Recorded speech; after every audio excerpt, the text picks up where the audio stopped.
புனிதவாய் மலர்ந்தழுதே சீதமலர் வயற்கு வழி திருஞான சம்பந்த பாதமலர் தலை கொண்டு திருத்தொண்டு பரவுவாம். திருநாவுக்கரசு வளர் திருத்தொண்டின் எரிவாழ வருஞான தவ முனிவர் வாகீசர் வாய்மைத்திகள் பெருநாமச்சி பரவலுகின்றேன் பெருலகில் திருநாவுக்குறை செய்த ஒன்றாமை உணராமை நேசம் நிறைந்த உள்ளத்தாமீனம் நிறைந்த மணிகண்டத்து ஈசன் அடியார் பெருமையினை எல்லா உயர்வுகளை எடுத்து தேசம் உய திருத்தொண்டர் தொகை முன்பணித்த திருவாளன் வாசமல நண்கள் வணங்க வந்த பிறப்பை வணங்குவான். எழுதரு மறைகள் தேராய் இறைவனை எண்ணில் கங்குள் ஒளிதரு காலத்து என்றும் பூசனை விடாது செய்து தொழுதகை தலைவி தேர துறந்துவன் நீருள் மூழ்கி அழுது அடியடைந்த அன்பன் அடியவர் கடிமை செய்வான். பொன்னி வடகரை சேர்நாரி மூடி உலகை புகமன்னன் 60 முகர் பதிலே மரபு செய்ய பண்ண அற்புத தொகை வகை பலன் வந்தாதி தன்னை அரைக்குட நம்பி பொற்பாலும் துணை துணை சீர்பரவு திருத்தொண்ட தொகை விரிய வாக்கு நாள் சொல்ல வல்லவிரான் எங்கள் வாக்கிய பயனாம் பதிகுன்றைவாள் சேக்குரானடி இருக்குவான். கைலாய பரம்பரை சுஞான போதனை காட்டும் என்னை பயில்வாமி சந்ததி நீ கண்டான் சந்ததி போல் பானுவாகி திருவாவிடுதலை திருநவசிவாயவன் சைலாய மறுவுடையம் துணைக்கமாது இல்லாமல்ல இவனுடைய திருவள்ளுவரையும் குருவர்களும் நீங்கள் செய்ய தெய்வ சேக்கலார் பெருமானார் அருள் செய்யப்பட்ட பெரிய புராணம் என்னும் திருத்தொண்ட புராணத்தை தொடர்ந்து சிந்திக்கவும் வழிபாடு செய்வதற்கும் நமக்கு வாய்ப்பு கிடைக்கிறது. அவ்வகையிலே அருள்களும் தேவகிரி அம்மையுடன் ஆகிய நம்பிலேஸ்வர பெருமான் திருவடித்தாமரைகளை மனமொழிமைகளாலே போற்றி வணங்கி அடியேனை இந்நன்னிழுக்கண் ஆற்றுப்படுத்திய அருள்குநாதர் திருவடிகளை மனமொழிமைகளாலே போற்றி வணங்கிக் கொண்டு அடியனுக்கு ஆசிரியர் பெருமக்களாக இருந்த ஆசிரியர் பெருமகனாருடைய திருவடித்தாமரைகளை மனமொழிமைகளாலே போற்றி வணங்கி இங்கே எழுந்ததற்குரிய அத்துணை அடியார் பெருமக்கள் திருவடித்தாமரைகளை வணங்கி வகுப்பினை சிந்திக்க வேண்டும் முயற்சித்தோம்.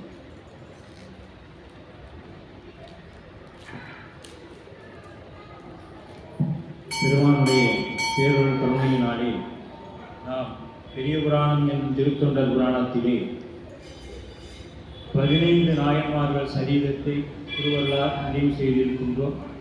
15வது நாயன்மாராக எம்பிரான் மூர்த்தி நாயனாருடைய சரீரம் நாம் சென்ற வகுப்பிலே நிறைவு செய்திருந்தோம்.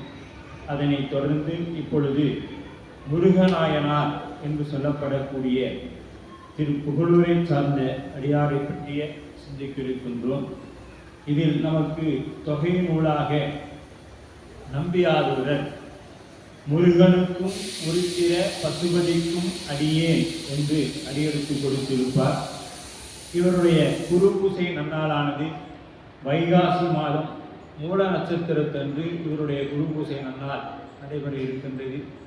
இவர் திருஞான சம்பந்த பெருந்தகையுடைய குரு பூசை இவருடைய குரு பூசை ஒன்றாக வரும். இவர்களெல்லாம் ஒன்றாக இறைவன் உடன் கலந்தவர்கள். திருநீலகண்டத்து யாழ்ப்பாணர், திருநீலநக்கர் ஆகிய 4 நாயன்மார்கள் இறைவனுடைய ஒன்றாக கலந்த நன்னாளான குருபூசை நன்னாள் வருகின்ற வியாழக்கிழமை 12/6/2025 வியாழக்கிழமை நமது ஆலயத்திலே மிகவும் சிறப்பாக நடைபெற இருக்கின்றது. அவ்வகையிலே முருகனுக்கும் உருத்திர பசுபதிக்கும் அடியேன். இப்போ நம்ம நம்பியாரூர் பார்த்தீங்கன்னா ஒவ்வொரு நாயன்மாருக்கும் அடைமொழி கொடுத்திருப்பார். கலைமழிந்த சீர்நம்பி தன்னப்பருக்கு அடியேன், மும்மையால் உலகாண்ட மூர்த்திக்கும் அடியேன், இப்படியெல்லாம் சொல்லியிருப்பாங்க. ஆனால் இவருக்கு எதுவுமே சொல்லலை, வெறும் முருகனுக்கும் அவர் எங்கே என்ன பண்ணாரு, என்ன தொண்டு செய்தாரு, அவர் தொண்டு செய்தாரா, நன்கொடை கொடுத்தாரா, அல்லது வேறு ஏதேனும் பணிகள் செய்தாரா என்பது எந்த குறிப்பும் இங்கே நமக்கு இல்லை. முருகன் அப்படிங்கிற ஒரு பெயரை மட்டும் வச்சாரு. ஏன்னா உருத்திர பசுபதிக்கும் அடியன் அடுத்தது அவருக்கு என்ன சொல்லிட்டாரு, ஒரு அடைமொழி கொடுத்திருக்கிறாரு. ஆனா இவருக்கு எதுவுமே இல்லை. அப்படி ஒரு சில நாயன்மார்களையும் நம்பியாரூரர் போற்றி இருக்கின்றார். வகையிலே முருகனுக்கும் அடியன், இது சேக்கிழார் பெருமானுக்கு இறைவன் எப்படி உணர்த்தியிருப்பார் என்று நினைத்து பார்க்கணும். ஏன்னா மற்ற அடியார்களுக்கெல்லாம் ஊர் செய்த தொண்டு இதை வச்சு அந்தந்த ஊரில் நாட்டில் போய் எழுதி வரலாற்று எழுதியிருக்கலாம். இந்த முருகநாயனாருடைய வரலாற்றை எப்படி இறைவன் அவருக்கு உணர்த்தினார் என்றால் அது சேக்கிழாருக்கும் பெருமானுக்கும் உள்ள உறவு. ஏன்னா முருகன் அப்படிங்கிற ஒரு பெயரை மட்டும் வைத்தே கொண்டே அந்த ஊர் என்ன தொண்டு செய்தார் இதையெல்லாம் அவர் குறிப்பிடும். அதே நம்பியாரூரர் வழியில நின்று அவர் அப்படியே கொண்டு வரார். உண்மையார் உலகாண்ட கருத்துக்கு இரண்டாவது நாயன்மாராக போற்றப்படக்கூடியவர் முருகநாயனார். முருகன் என்றால் பெருமை பெரியவர் என்றெல்லாம் போற்றப்படும்.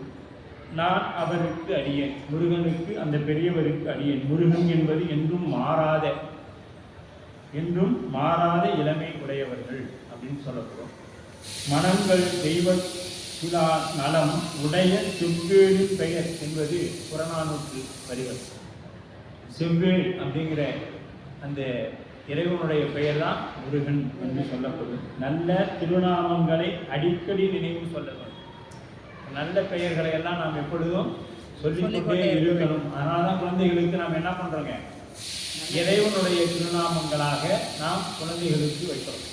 குழந்தைகளுக்கு நாம் வைக்கும் பொழுது ஒன்று நமக்கு முன்னாடி இருந்த பெரியவங்களுடைய பெயரை வைக்கணும், அல்லது நாம் எந்த இஷ்ட தெய்வமோ அதோட பெயரை வைக்கணும், அல்லது குலதெய்வத்தோட பெயரை வைக்கணும்.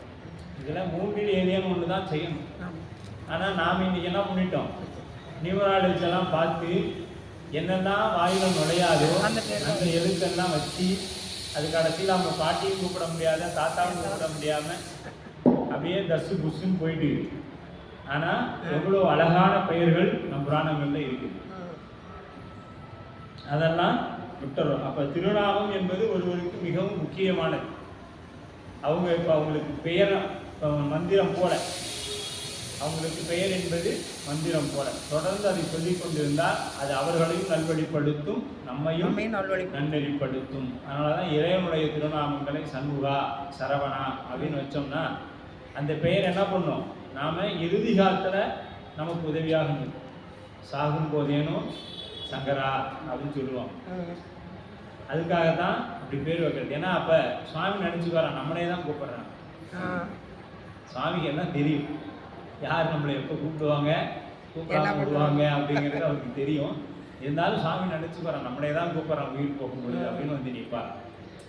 அதுக்காக அந்த மாதிரி பெயர்களை எல்லாம் முன்னோர்கள் நமக்கு வைத்தார்கள். நல்ல திருநாமங்களை அடிக்கடி இப்போ நாம் எப்படி வைக்கிறோன்னா மரத்துக்கு வைக்கிற பேர், செடிக்கு கொடிக்கு வைக்கிற பேர், இதான் இந்த மாதிரி எல்லாம் எதுவுமே இல்லாத ஒரு பூக்கு வைக்கிற பேர்லாம் இந்த காலத்தில் வச்சிடறோம். அதுதான் நாகரிகமாக போற்றப்படுகிறது. ஒருத்தரோட பேரை கேட்டாங்கன்னா நமக்கு இன்னொரு முறை கேட்கணும், அப்போ தான் அவங்க பேரே என்னன்னு நமக்கு தெரியும். ஆனால் அப்போ எல்லாம் கந்தா குமரா வடிவேலா எல்லாம் எளிமையாக விளங்கக்கூடிய பெயர்களாகவும் இறைவனுடைய திருநாமங்களாகவுமே நமக்கு அந்த காலத்தில் எல்லாம் இருந்தது. அப்படிப்பட்ட திருநாமத்தை தாங்கி இருக்கக்கூடியவர் முருகநாயனார். அவர் திரு அவதாரம் செய்த திருத்தலம் புகழூர் என்கின்ற தலம். புகழூர் திருப்புகழூர் ஆச்சால்புரம் என்று சொல்லப்படும் அந்த புகழூர் என்கின்ற தலம். முக்தி அடைஞ்சது ஆச்சால்புரம், ஆனால் திருவாவதாரம் பண்ணது புகழூர். முக்தி அடைந்தது ஆச்சால்புரம். இது வந்து கும்பகோணத்திலிருந்து நாகப்பட்டினம் போகிற வழியில் அந்த பிரதான சாலையிலேயே இருக்கும் ஆலயம்.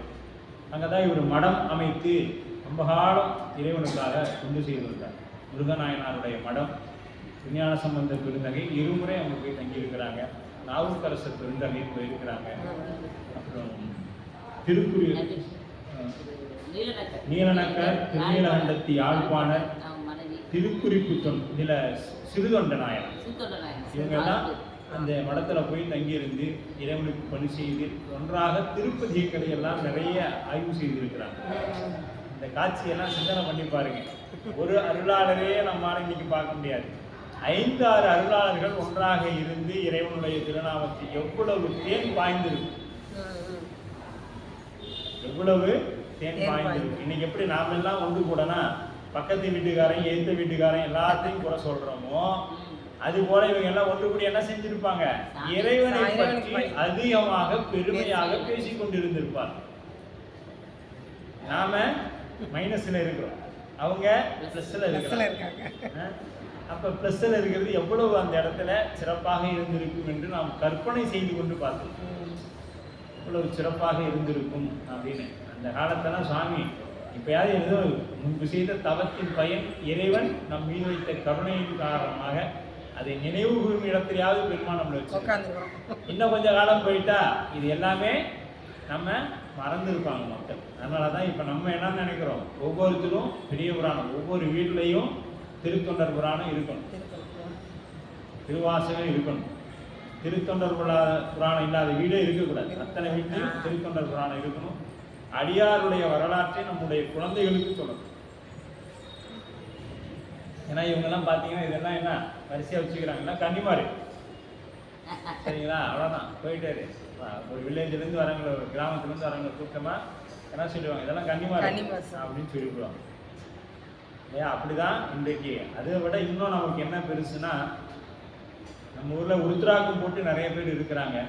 63 வரலாறு கேட்டால் அதுவா எப்படி? அப்போ திருவேடத்தில் இருக்கக்கூடிய நாம் என்ன செய்யணும், அடியாருடைய பெருமையை தெரிந்து கொள்ளணும், மற்றவர்களுக்கு எடுத்து சொல்லணும், சொல்ல வேண்டும். அவர் ஒரு 2 நாயன்மாருடைய வரலாறு தெரிஞ்சுக்கணும். அவர்களுடைய வரலாற்றை பார்ப்பவர்களிடத்தெல்லாம் சொல்லுங்க. பார்க்கும் பொழுதெல்லாம் இந்த நாயனார் இந்த தொண்டு செய்தார், இதற்காக தன் வேலையே கொடுத்தார் அப்படிங்கிறத சொல்லிகிட்டே இருக்கணும். எவ்வளவு நம்ம ஒரு உரைப்போட செய்திருப்பாங்க. அப்பெல்லாம் சைவம் எந்த அளவுக்கு இருந்திருக்கும் அப்படின்னு நம்ம சிந்திக்கணும். இன்னைக்கு நமக்கு எல்லா வசதிகளும் இருக்கு. சைவத்தை பற்றி என்ன வேணும், கூகுளில் போய் ஒரு தட்டு தட்டோம்னா அத்தனையும் வந்துருக்கு. ஆனால் அவர்கள் ஒவ்வொன்றுக்கும் தேடணும், தேடி போய் ஆசிரியரை தேடணும், குருநாதரை தேடணும், தேடி போய் இன்னைக்கு குருநாதர் நம்மை தேடி வரார். மாணிக்கவாசல் சுவாமி வந்த போல நம்மையும் தேடி வரார். தேடி வந்தாலும் குருநாதருக்கு தீக்கை வாங்குறதோட சரி, பிறகு வழியில் நிற்கிறோமானா அது இறைவனுக்கும் நமக்கும் தான் தெரியும். அது எவ்வளவு பெரிய குரு துரோகம், அது சிவ குற்றம்.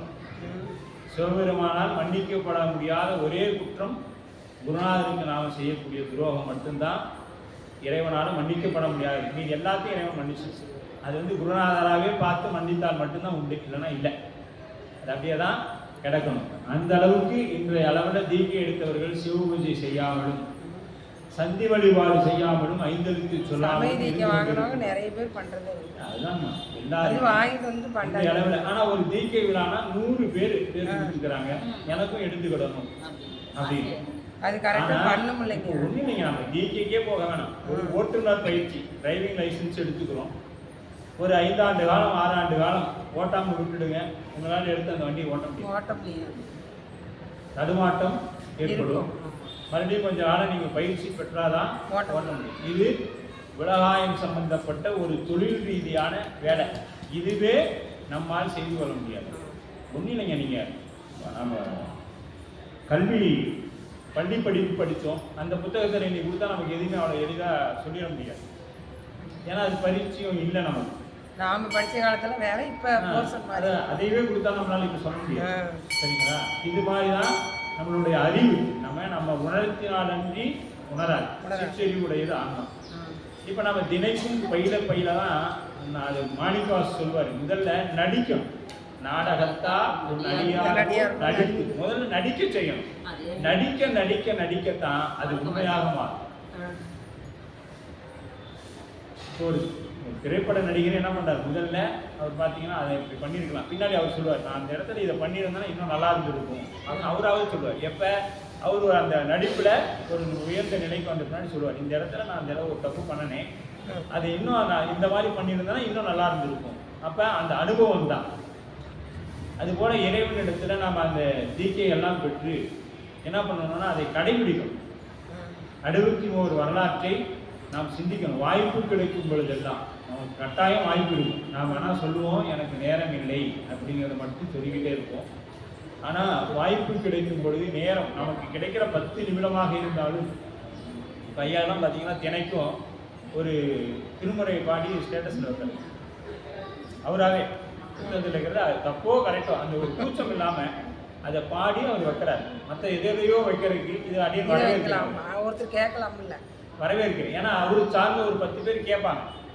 கேட்கும் பொழுது அந்த இவர் தப்பா பாடுறாரோ சரியா பாடுறாரோ அது இறைவனுக்கு உண்டானது. ஆனால் பாடணுங்கிற ஒரு எண்ணம் அது தினசரி தவறாமல் செய்து கொண்டு. அப்போ அந்த மாதிரி பாடணும் திருமுறைகளை நாம். இப்போ இந்த இடத்துல 5-6 நாயன்மார்கள் ஒன்றா சேர்ந்து என்ன பண்ணியிருப்பாங்க, திருப்பதிகங்களை பற்றி பேசியிருப்பாங்க, இறைவனின் பேரொரு கருணையை பற்றி பேசியிருப்பாங்க, இறைவன் எப்படிப்பட்டவன் அப்படிங்கிறதெல்லாம் பேசியிருப்பாங்க.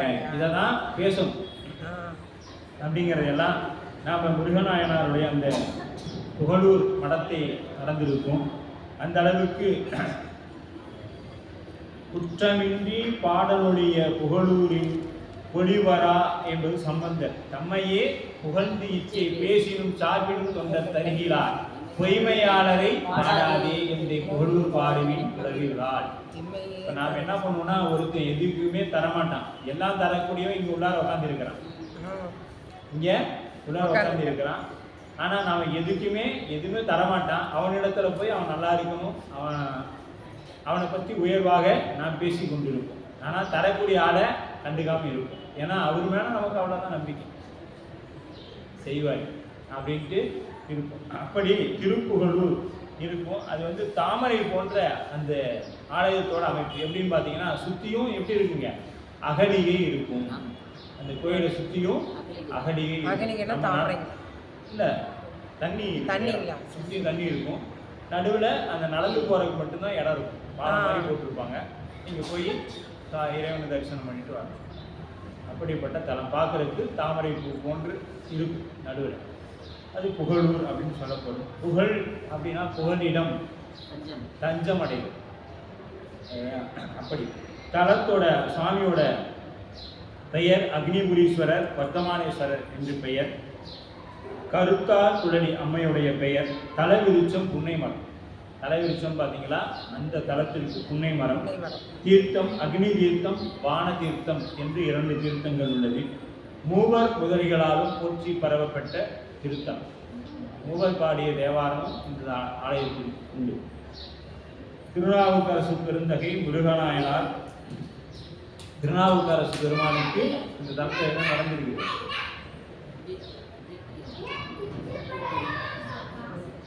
முன்னடிக்கே போதுகின்றேன் புகழூர் மேவிய புண்ணியனே. நாவுக்கரசு பெருந்தகைக்கு முக்தி கொடுத்துட்டான்.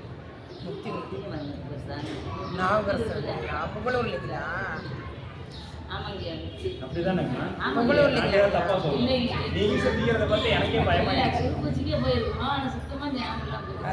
எங்களுக்கு அப்ப என்ன ஆயிடுச்சு, பரிச்சை மழை தொட்டதை விட்டுட்டோம், அதனால நமக்கு இல்லாமல் போயிடுச்சு. அப்ப இந்த எந்த தலம், நாண்டக சதுரன் தலம், புகழூர் மேவிய புண்ணியனே அப்படின்பாரு.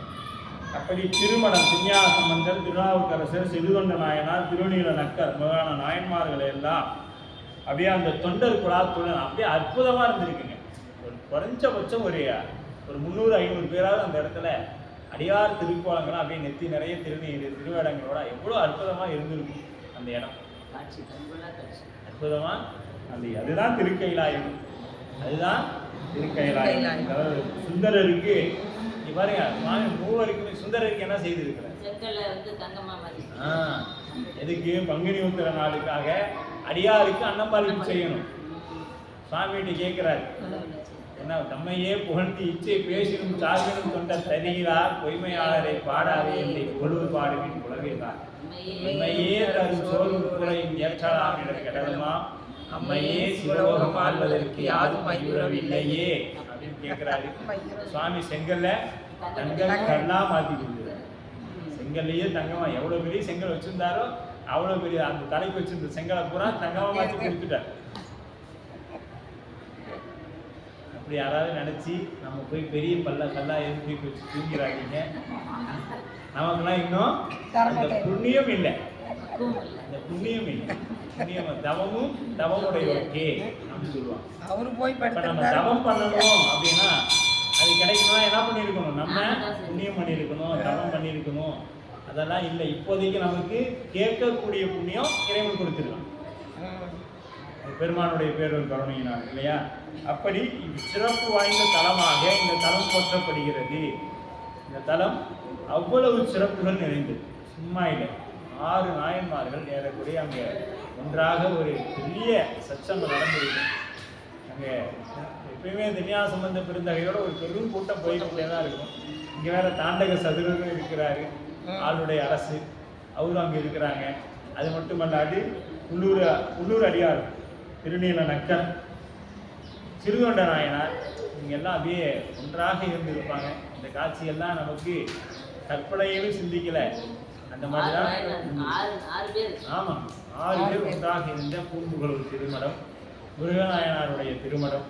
அப்படிப்பட்ட ஒரு திருமடம் நம்ம இடைப்பாடியிலே சுவாமி விரைவில் அமைச்சு தரணும். இந்த நல்ல வேளையில முருகப்பெருமானுடைய முருகநாயனாருடைய திருவடிக்கும் அருள்மிகு தேவகிரி அம்மையுடனாகிய அருள்மிகு நந்தினேஸ்வர பெருமான் திருவடி தாமரைகளையும் பார்வதி தாயார் உடனவர் அருள்மிகு கைலாசபதி பெருமான் திருவடிகளின் மனமொழிமைகளாலை போற்றி வணங்கி மீண்டும் நினைவு கொண்டு அந்த ஒரு மடம் அமைத்து அடியார்கள் மக்களுக்கு எப்பொழுதும் அன்னம்பாளிப்பு இல்லை என்று சொல்லாத அளவுக்கு கொடுக்க வேண்டும் என்று முருகநாயனார், ஏன்னா மடம் வச்சு நடத்தினவங்ககிட்ட தான் கேட்கணும். மடம் வச்சு நடத்தினவங்ககிட்ட தான் அது கேட்கணும். அதனால முருகநாயனார் இடத்துல நாமளும் சுவாமி நாங்களும் ஒரு மடத்தை வச்சு அடியார்களுக்கு பொய்யாவது உணவை போட்டு கொண்டிருக்கோம் அப்படின்னு சொல்லி பெருமான் இடத்துல இந்த நல்ல வேளையில, ஏன்னா அவரும் இந்நேரம் தயார் தான் இருப்பார். புராணத்தை எந்த அளவில் சொல்றாங்க, நம்ம ஏதாவது சொல்றேங்கிற பேர்ல நம்ம புராணத்தை ஏதாவது கொலை செய்யறாங்களா அப்படின்னு அவரும் தயாராக காது கொடுத்துட்டு தான் இருப்பார். சுவாமியும் கேட்பாரு, அவரும் கேட்பாரு.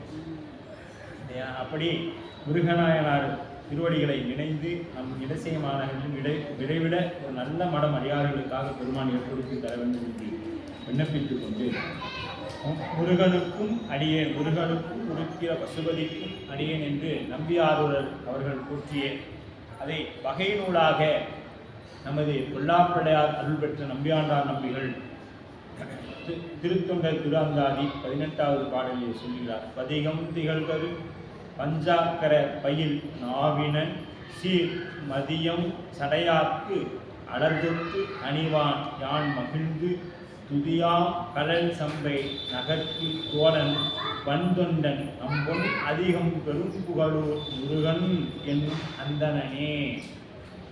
இப்போ இவருடைய குலமும் ஊரும் சொல்லப்படுகிறது. இதை வைத்துக் கொண்டுதான் சேக்கிழார் பெருமான் புராணத்தை விரிக்கின்றார். இவர் அந்தணர் குலத்தை சார்ந்தவர். இவர் இருக்கக்கூடிய பதி புகழூர் பதி என்பதும் இங்கே போற்றப்படுகிறது. அந்த அளவிலே பதிகம் திகழ்கரு பஞ்சாக்கர பயில் நாவினன். பதிகம் இவருடைய பணி என்ன அப்படின்னு பார்த்தீங்கன்னா, திருஞான சம்பந்த நாயனார் அருடைய பதிகம். துஞ்சலும் துஞ்சலில்லாத போது நெஞ்சகம் நினைந்து நினைவின் நாள்தோறும் வஞ்சகமற்றடியா வந்த வாழ்த்த வந்த குத்து அஞ்ச உதைப்பன அஞ்செழுத்துமே. அப்போ பஞ்சாக்கரம் அப்படின்னா என்னங்க?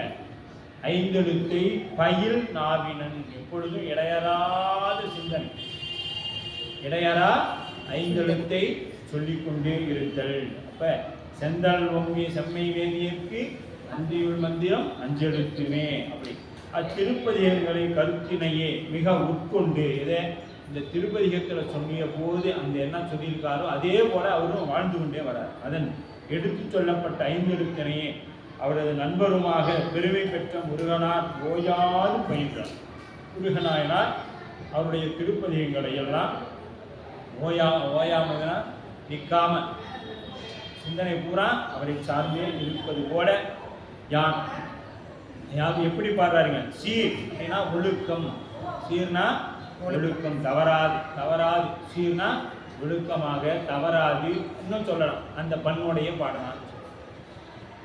ஏன்னா அந்தணர் மரபை சார்ந்தவர், அந்த பண்போடையே அதையும் பாடியிருக்கின்றார் அப்படின்னு சொல்லலாம். அப்படி இந்த திருப்பதிகத்தை கருத்தினை மிகவும் அந்த கருத்து அப்படியே இப்போ நம்ம ஒரு பதிகம் மனநாகுதுனாங்க, அது எளிமையாக மனநாயிராது. அந்த கருத்து நமக்குள்ளே போகணும், பிடிக்கணும்.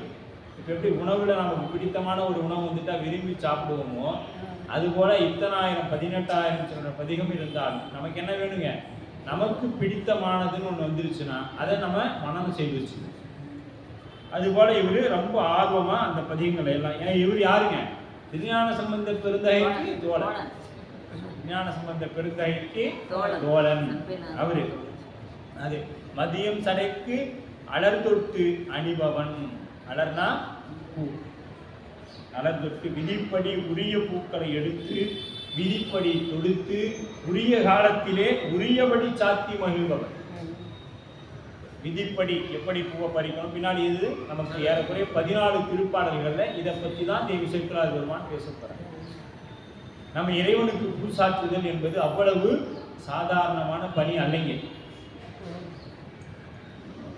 ஏன்னா மலர் பறிப்பர் யாரு, தவம் முயல்வோ மலர் பறிப்பர். யாரெல்லாம் தவத்துக்கு முயற்சி செய்கிறாங்களோ அவர் இறைவனுக்கு மலரை சாற்றும் திருப்பணியை செய்வார்கள் என்று சொல்லப்படும். இப்ப நாம இறைவனுக்கு மலர் சாத்துறோம் அப்படின்னா என்னாச்சுங்க, தவத்துக்குரிய நிலைக்கு தயாராகணும் அப்படின்னு பொருள்.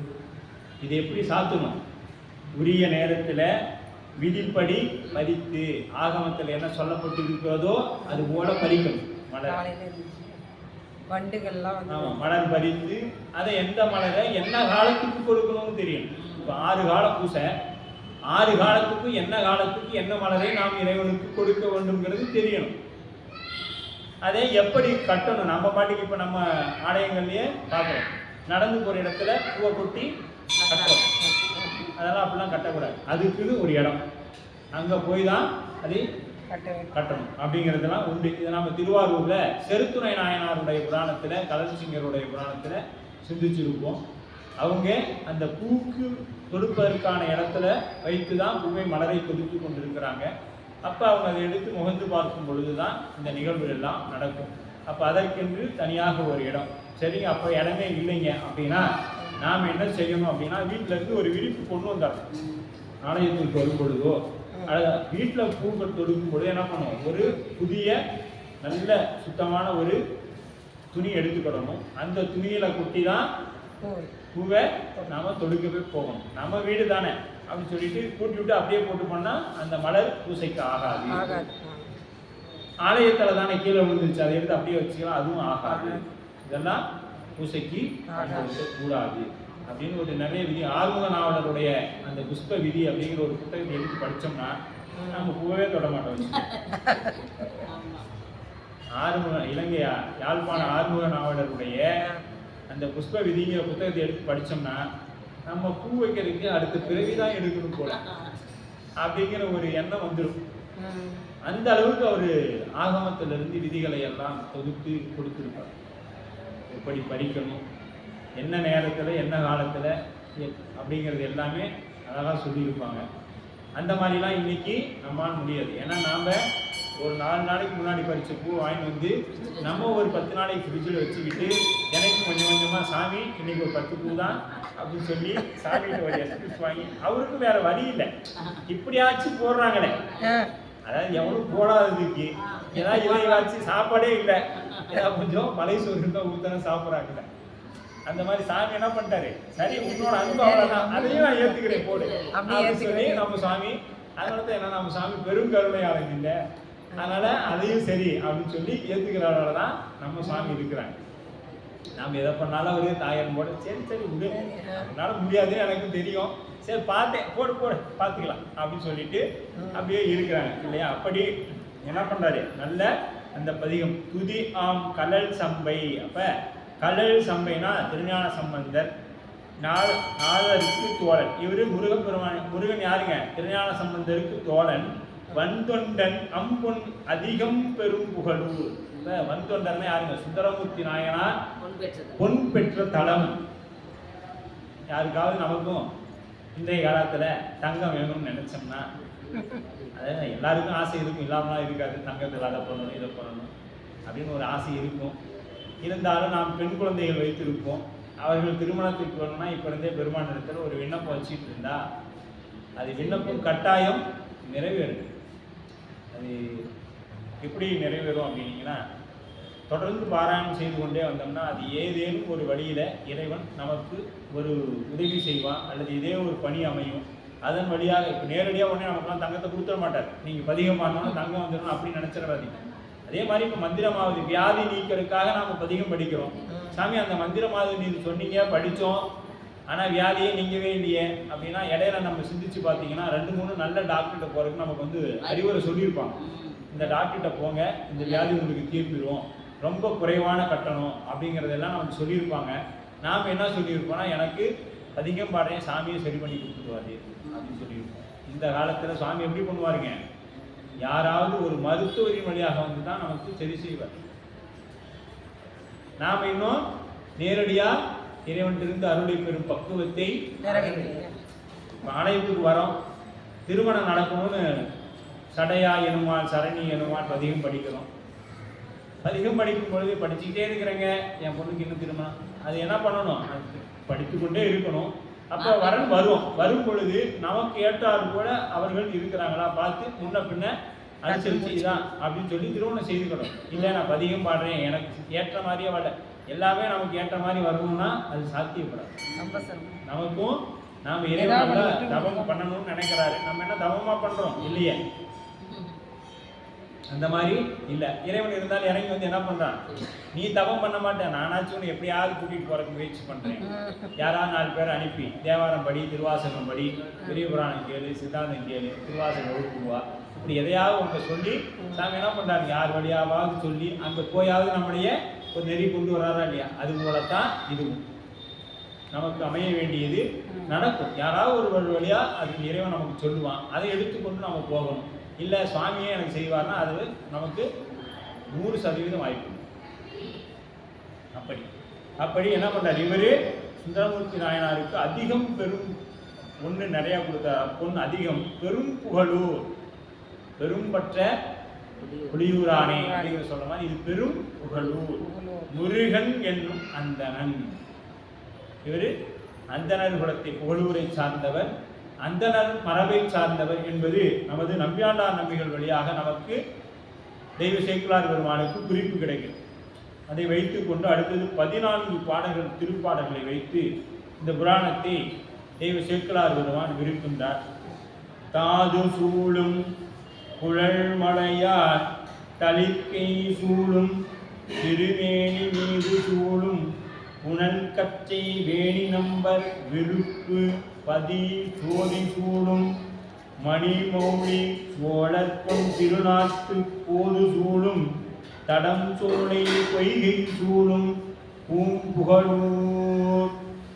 இப்ப பூம்புகழூர் அப்படிங்கிற தலத்தை பற்றிய சிறப்பை இந்த பாடலில் தெய்வ சேக்கிழார் பெருமான் சொல்றாங்க. ஏன்னா எப்பொழுதுமே நாட்டு நகர சிறப்பு சொல்லிதான் அந்த வரலாற்றுக்குள்ள செல்வது நம் தெய்வ சேக்கிழார் பெருமானுடைய மரபு. அதில் தாது அப்படின்னா பூத்தாது, அந்த தாதுனா பூத்தாது அப்படி ஆகு பெயர், இது பேர் ஆகு பெயர். தாது என்பது ஆகு பெயர். மகரந்தம் என்பார்கள். தாது என்பதற்கு மகரந்தம் அப்படின்னு பொருள். அது எப்போ வரும், பூ விழியும் பொழுதுதான் மகரந்தம் நமக்கு வெளிப்படும், அதுக்கு பூத்தாது என்று பெயர். அதை தாது என்றார். தாது சூழும் அந்த பூத்தாதுகள் உதிர்த்து நிரம்பிய கூந்தல். இறைவன் பக்கத்தால் இருக்கக்கூடிய அன்னையோடைய கூந்தல் எப்படிப்பட்டதுங்க, வாசம் நிறைந்த கூந்தல். அதனாலதான் நக்கீரர் சொல்லும் பொழுது அதை எடுத்து படிச்சீங்கன்னா தெரியும், ஏறக்குறைய அவர் ஒத்துக்கவே மாட்டார். ஏன்னா அவரிடத்துல அது வரைக்குமே இறைவன் ஆட்கொள்ற வரைக்கும் அவர் வந்து இறைவனை இழிவாகத்தான் பேசப்பட்டது, இந்த நக்கீரரை இழிவாகத்தான் சொல்லப்பட்டது. அவன் அப்படின்னு தான் சொல்லுவாங்க. அந்த அளவில் அவர் அந்த ஒரு முனைப்போடையே இருப்பார் நக்கீரர். ஆனால் இயற்கையாகவே அன்னையின் கூந்தலுக்கு மனம் உண்டு,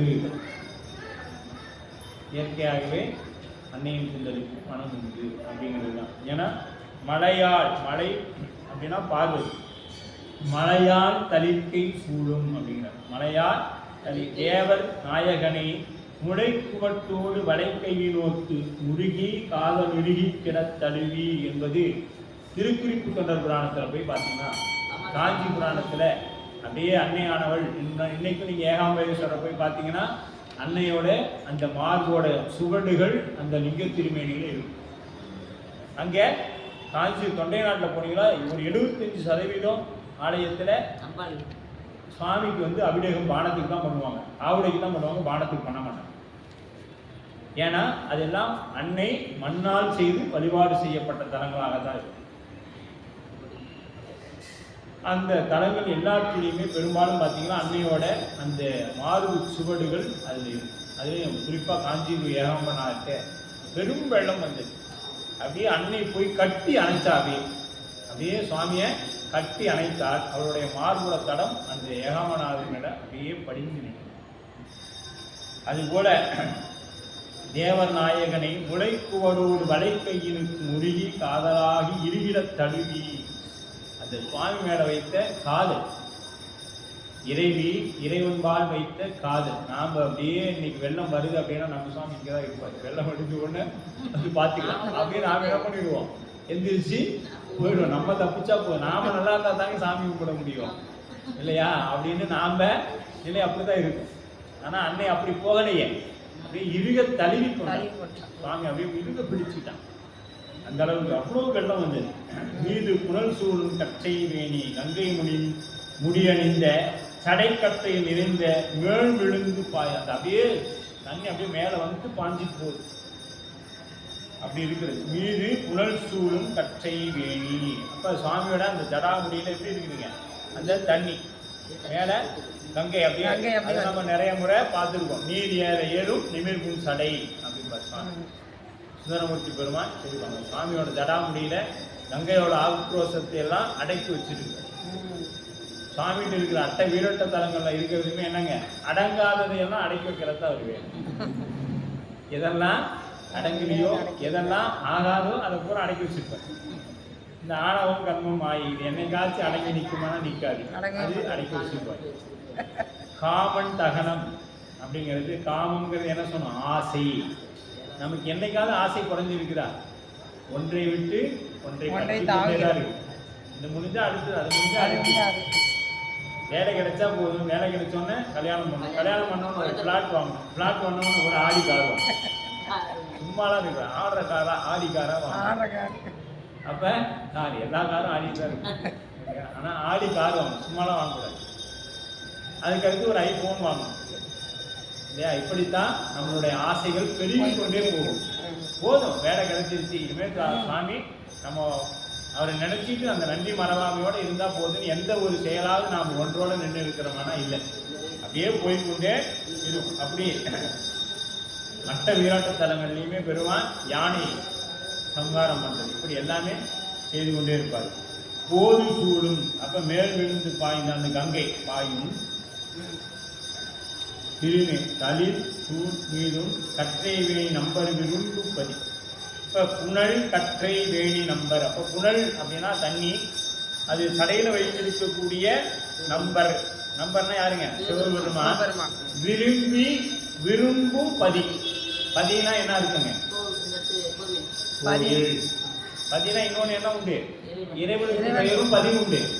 இன்னைக்கு நாம இந்த குலதெய்வம் செய்யும்போது அதை என்ன சொல்லுவாங்க, நான் பதிக்கு போயிட்டு வரேன் அப்படின்னு சொல்லுவாங்க.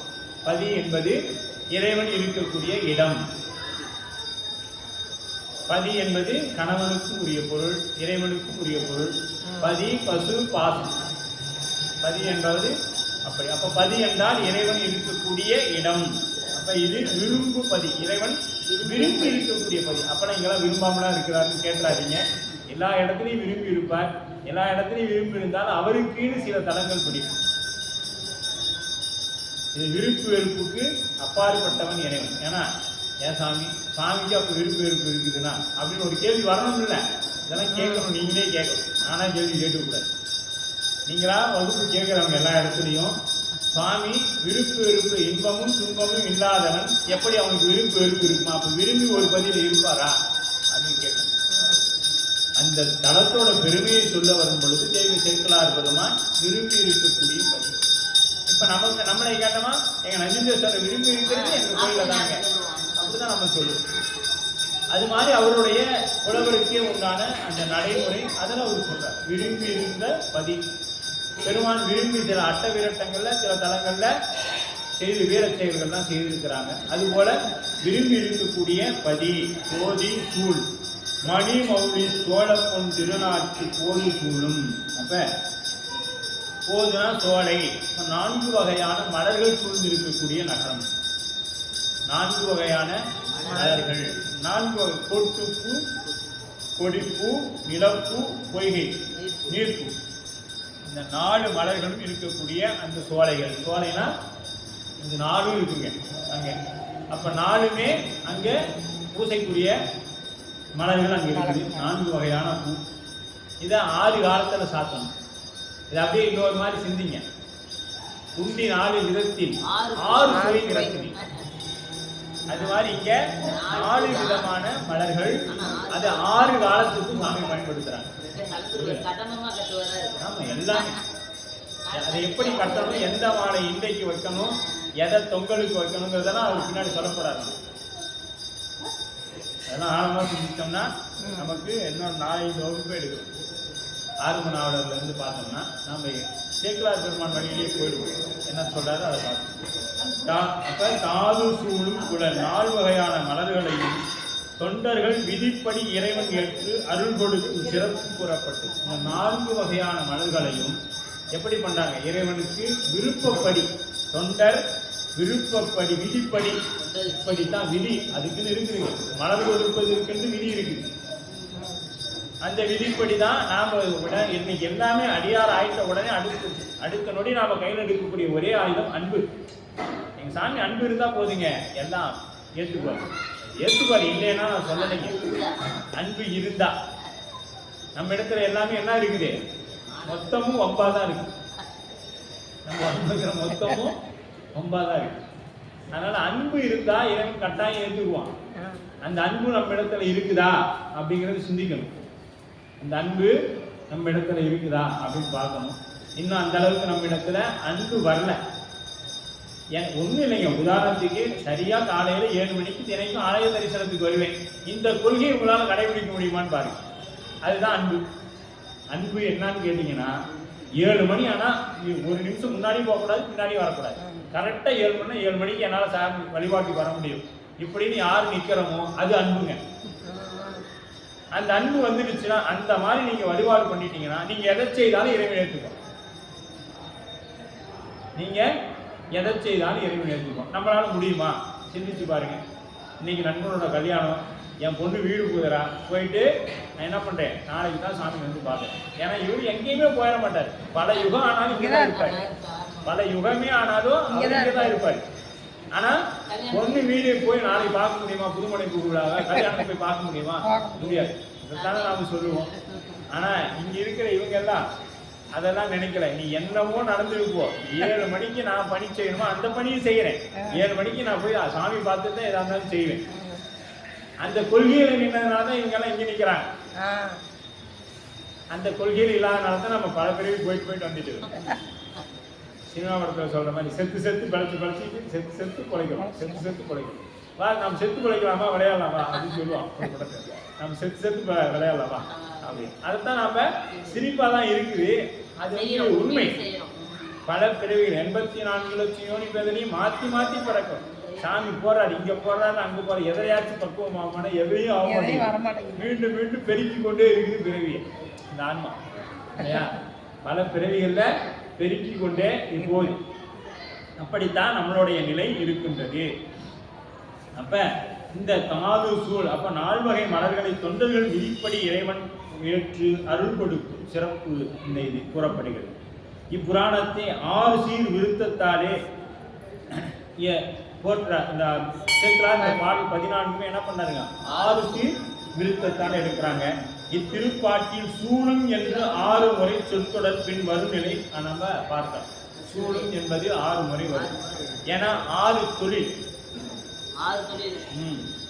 6 தொழில், 6 பூந்தொடைகள். அந்த பூவை எப்படி 6 தொழில்னா 6 காலம், 6 காலம் இறைவனுக்கு 6 காலம் எப்படி சாத்துறாங்க.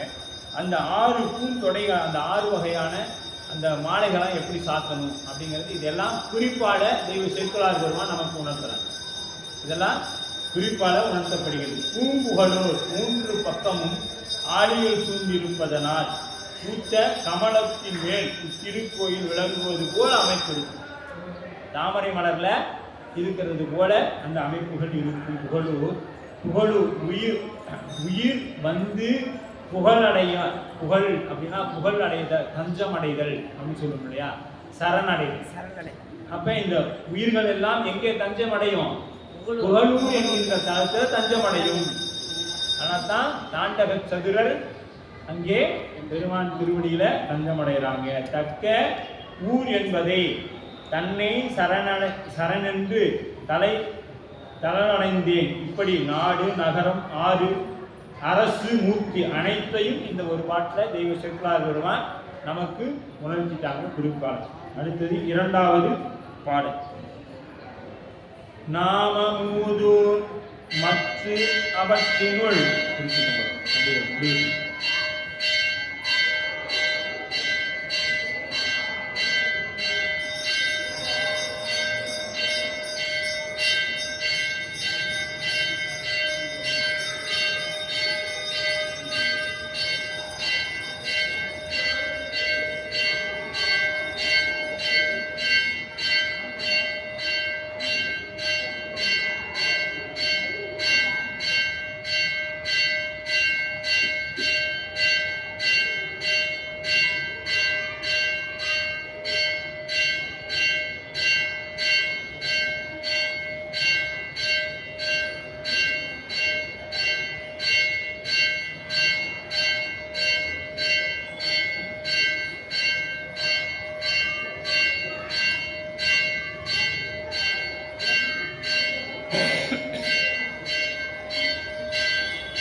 நாமமூது மற்றதனுள் நல்லோர் மனம் போல் அவர் அணிந்த சேமம் நிலவு திருநீற்றின் சிறந்த வெண்மை திருந்து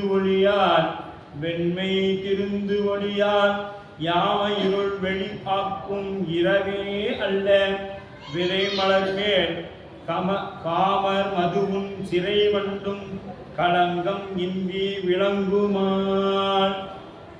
நாமம் மூதூர் அப்படின்னா பழம்பதி, பாண்டி நாடே பழம்பதி ஆகுங்கிற மாதிரி இந்த மூதூர் அப்படின்னா இந்த புகழூர் ரொம்ப பழமையான ஒரு ஆலயம். மற்ற அதனுள் அந்த ஆலயம் இருக்கக்கூடிய அந்த ஊருக்குள்ள நாமம் நாம் அச்சம் என கொண்டு ஆன்மாக்கள் எடுத்து வினைகள் வந்துடா அச்சம். இப்ப நாமம் அப்படிங்கிறது அச்சம் என்று ஒரு பொருள் உண்டு. அச்சம் அப்படின்னா எனக்கு கொண்டு அச்சம் என கொண்டு ஆன்மாக்கள் எடுத்து வினைகள் வந்துடா அச்சம் என்று உரைப்பர். ஆன்மாவிடத்துல வினைகள் ஆடவிடத்தான் அடியார் என்றும் அடர அஞ்சுவதே எமன் தூதுவர் அஞ்சுவர் சொல்லார் அப்படிங்கிற மாதிரி இந்த அச்சம் என்பது இல்லாம பண்ணக்கூடிய தலம். எப்படி நல்லோர் அப்படிங்கிறார் யாரு இது நாம மூதூர் மற்ற அதனுள் நல்லோர் மனம் போல் அவர் அணிந்த சேமம் நிலவு திருநீற்றின் சேமம் நிறைந்த திருநீற்றின். நல்லோர் அப்படின்னா நன்மையுடையவர்கள், நன்மை செய்பவர்கள். அங்க இருக்கக்கூடிய எல்லாரும் என்ன பண்ணுவாங்க? நல்லவங்க. நல்லவங்கள்ல அங்க இருக்கவங்க எல்லாருமே என்னங்க? புகழூர்ல இருக்கிற அத்துணை அடியார்களுமே நல்லவங்க. அவங்க எப்படின்னா நெத்தி நிறைய திருநீர். இதுவரையும் நமக்கு சேக்கிழார் பெருமான் என்ன சொன்னாரு? திருநீற்று போலதான் அடியார், பூசும் நீர் போல் புல்லும் புனிதர்கள். ஆனா இங்க என்ன சொல்றாரு பாருங்க, நல்லோர் மனம் போல் அவர் அணிந்த சேமம் நிலவு திருநீற்றின் சிறந்த வெண்மை. அந்த நல்லோர்கள் மனம் எப்படி இருக்கும் அப்படின்னா அவ்வளோ வெண்மையா இருக்கு. அது எப்படி இங்க வெண்மைக்கு அடையாளம்? திருநீர் இருக்குது பத்தியா, இது போல வெண்மையா இருக்கிறாங்க. அப்ப நல்லவங்க மனம் வெண்மையா இருக்குது, அப்ப கெட்டவங்களோட மனம் எப்படி இருக்கு? கருமையா இருக்கு. அது எங்க சொல்லிக்கிறாரு? அப்படியே மெய்ப்பொருள் நாயனார் புராணத்துக்கு தான் போகும். விளக்கு எரி அடிசு, அந்த அடியில் எப்படி விளக்கு எரியும் பொழுது கருப்பா இருக்குமோ அந்த மை பொருந்திய மனம் உடையவன் புத்தனாரன். ஆமா, உள்ளத்தில் கருப்பு வைத்து. அந்த கருப்பா இருந்தா, கருப்பு இருந்தா மனசுல அது என்னங்க? வஞ்சனை. வஞ்சம் இருந்தா அவன் கெட்டவன். நல்லவர்கள் வெள்ளை உள்ளம். அப்புறம் அதனாலதான் அந்த காலத்துல வீட்டுக்கு வெள்ளை அடிப்பான். இன்னைக்கு தான் என்ன ஆயிடுச்சுங்க? கலர் கலர் ஆயிடுச்சு. வாஸ்து கலரு, பேருக்கு கலரு, ஊருக்கு கலரு, இத்தனையும் அடிச்சு ஒரு வீட்டுல எல்லா கலரும் இருக்கு. இந்த செவத்துல ஒரு கலரு, இந்த செவத்துல ஒரு கலர், இப்படித்தான் இன்றைய அளவு இருக்கு. ஆனா வெண்மைக்கு, வெண்மையுள் அத்துணை கலரும் ஒடுங்கி நிற்கும் வெள்ளையில. அதே போல வெண்மை என்பது அமைதி. ஆனா நாம் இன்னைக்கு வெள்ளையை மட்டும் அடிக்கிறது இல்லை, மற்ற எல்லா கலரையுமே அடிச்சோம். வெண்மை கலர் வண்ணங்கள் பேசும், வர்ணங்கள் பேசும். உதாரணத்துக்கு நாம பஸ்ஸில் பைக்கில் போகிறோம், அங்கே என்ன பண்ணுறோம்? பச்சை லைட் எரிஞ்சா போகிறோம், சிவப்பு லைட் எரிஞ்சா நின்றுடும். அப்போ அங்கே யாராவது நம்மளை நில்லுன்னு சொல்கிறாங்களா? இல்லையா? அந்த கடல் நில்லுன்னு சொல்லுது. அதுபோல இந்த வெண்மை என்பது குளிர்ச்சியை தரக்கூடியது, புண்ணியத்தின் அடையாளம், அமைதியை நமக்கு ஏற்படுத்தக்கூடியது வெண்மை. அதனால இங்க என்ன பண்ண, நல்லோர் மனம், அந்த நல்லவர்கள் மனம் எப்படி இருக்கும்? வெள்ளை மனம். சொல்லுவாங்க எல்லாரும் ஏமாந்துருவாங்க, ரொம்ப வெள்ளந்தியா இருக்கிறாம்பா அப்படின்னு சொல்லுவாங்க. ஏன்னா அந்த வெள்ளை மனம் இருக்கிறவன் நல்லவன் என்னைக்குமே ஏமாந்து தான் போகணும். அது எங்க? மனிதன் இடத்துல. ஆனா இறைவன் இடத்துல என்னைக்கும் அவன் நிலைத்திருப்பான். அது நிலைத்திருப்பான். அப்படி அவர்கள் அணிந்த சேமம் நிலவு, அந்த நல்லவர்கள், நன்மையுடையவர்கள், நன்மையை செய்பவர்கள், நல்ல அடியார்கள் என்க. நன்மை இயற்கையின் பண்பு என்னன்னா வெண்மைதான். நன்மைக்கு இயற்கையின் பண்பு சொல்லணும்னா அது வெண்மைதான் அப்படின்னு சொல்றாரு சேக்கிழார் பெருமான். மனம் போல, மனம் அதன் ஒளிக்கு ஆகுபெயர். மனம் அதன் ஒளிக்கு ஆகுபெயர். வெண்மை என்பது ஆகுபெயர். மாசிலாத மணி போல் மேனிமேல் பூசும் நீரு போல் உள்ளும் புனிதர்கள் சேக்கிழார் பெருமான் சொல்லியிருப்பார். அப்ப அந்த மாதிரி புனிதர் நல்ல அடியார்கள் பூசும் நீரு கூடிய உள்ளம் புறமும் தூய்மையாக ஒளியுடன் விளங்கும். அது எப்படி இருக்குது அந்த ஊரே? ஊர்ல அத்துணை பேருமே நல்லவங்க என்ன பண்ணியிருக்காங்க? திருநீர் வைத்துக் கொண்டிருக்கிறாங்க. ஊர்ல அத்தனை பேர் இன்னைக்கு புகழூர் போனோம்னா இருக்கிறாங்களான்னு தெரியல. ஆனா அன்றைய காலத்துல எல்லாரும் நெத்தி நிறைய திருநீர் வச்சிருக்கிறாங்க. இன்னொரு எடுத்துக்கணுங்க, நான் சொன்ன எடுத்துவான்னு தெரியல. ஆனா நாம் எப்போதுமே மனிதனாகப்பட்டவன் இப்படி நெத்தி நிறைய திருநீர் பூசணும் இருக்குதான் சாமி என்ன பண்ணிக்கிறாரு? இங்கெல்லாம் நெத்திய நிறைய இங்கெல்லாம் முடி கொடுக்காம விட்டுக்கிறாரு. தெரிஞ்சுக்கணும். இப்படி போடுற மாதிரி இருந்தா சாமி என்ன பண்ணிருப்பாரு? இங்கெல்லாம் முடி கொடுத்துருப்பாரு. தெரிஞ்சுக்கணும் இல்லைங்களா? இப்படி சாமி நாம என்ன பண்ணோம்? இதை மட்டும்தான் போடணும்னு நினைச்சிருந்தாருன்னா பூரா வேற ஏதாவது கொடுத்து வச்சிருப்பாரு. ஏன் இப்படி கொடுக்குறாரு அப்படின்னா இங்க முழுக்க அப்படியே திருநீர் பூசணும். கங்காளன் பூசும் கவச திருநீர் அப்படியே அள்ளி பூசணும். திருநீர் நம்ம பிரசாதம் ஆனா எப்படி பூசணும்னு சொல்லிக்கிறாங்க. அப்படியே அள்ளி சிவா சிவான்னு பூசணும். அதுக்காக தான். அப்ப இங்க மட்டும் இருந்துச்சா மீதெல்லாம் பூச முடியாது. ஆமா, ஆனா சாமி அதுக்கு நம்ம நல்ல நெத்தி நிறைய பெருசா கொடுத்துக்கிறார். அப்படி அள்ளி பூசிக்கணும். அதனாலதான் சாமி அப்படி நெற்றியை நமக்கு படைத்திருக்கிறார். இல்லைன்னா வேற மாதிரி தான் கொடுத்துருப்பாரு. இங்க மட்டும் தான் நம்ம போட முடியும். சரிங்களா? அப்படி சாமி அதுக்காக தான் நமக்கு அப்படி கொடுத்துருக்காங்க. சேமம் நிலவு திருநீரு. அப்ப தன்னை அணிந்தோரை காக்கும் தன்மை உடையது, அதுக்கு சேனம்னு பேரு. நிலவுகின்ற திருநீர் தன்னை அணிந்தோரை காக்கக்கூடிய திருநீர். எப்படிப்பட்டதுங்க? இன்னும் சொல்ல போனா வேறு பல காப்புகள் காப்பு மிக என்றவை விரும்பார் திருநீற்று நெற்றினிருந்து நிறைவித்தார் அப்படிங்கிறது திருஞான சம்பந்த பெருமானுடைய வாக்கு. இறைவன் திருநீற்று காப்பு ஏந்தி ரச்சை அப்படின்னு சொல்றாங்க. இதுக்கு ரச்சைனா என்னங்க அர்த்தம்? காத்தல் அப்படின்னு. ரச்சித்தல் அப்படின்னா காத்தல், வடமொழியில ரச்சித்தல்னு சொல்லுவாங்க, அது காத்தல். இப்ப திருநீர் என்னங்க? ரச்சைன்னு சொல்லுவோம். திருநீற்றை ரச்சைன்னு சொல்றாங்க. அப்ப நம்மை காக்கக்கூடியது பேணி அணிபவர்கள்லாம் பெருமை கொடுப்பதினே மானம் தகைவதினே.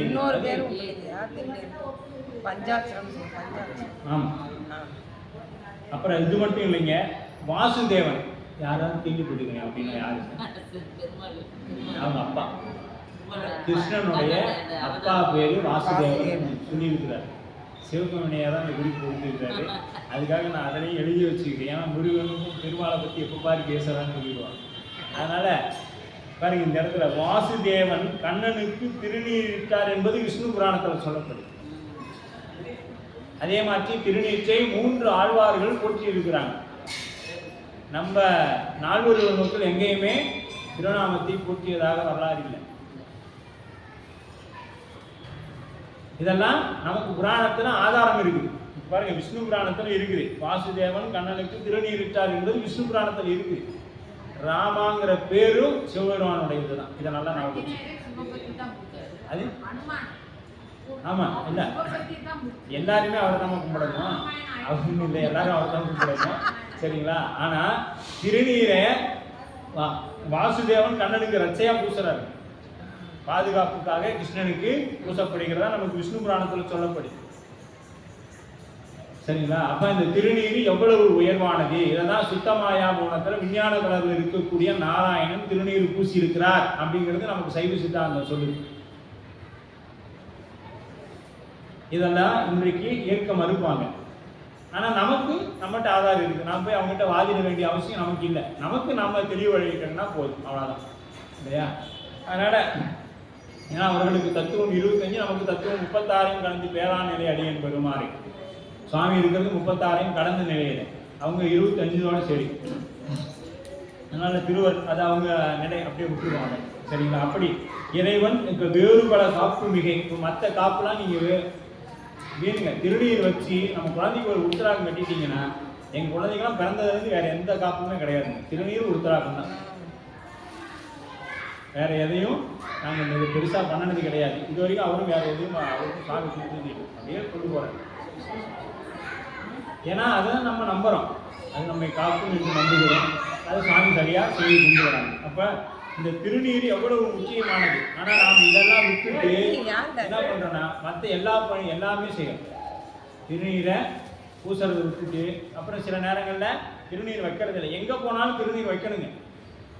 நாம எங்க போனோம்னாலும் திருநீர் வைக்கணும். சில பேர் ஐயா நான் இந்த இடத்துக்கு போறோம் திருநீர் வச்சுட்டு போலாமா? எங்க போய் திருநீர் இல்லாம இருக்கும்? எங்க போனாலும் திருநீர் பூசிட்டு தான் போகணும். ஒரு காரியத்துக்கு போனா கூட வச்சுக்கிட்டே போகலாம், கட்டாயமா வச்சுக்கிட்டு தான் போகணும். ஏன்னா உங்களுக்கு பாதுகாப்பா இருக்கிறது திருநீர் தானே. அதை விட்டுட்டு போய் இல்லைங்க இல்லைங்க திருநீர் வச்சுட்டு போலாமா? கட்டாயமா வச்சுட்டு தான் போகணும். நாளா வச்சுட்டு தான் போறது இல்லைங்க, வச்சுக்கிட்டு தான் போகணும்.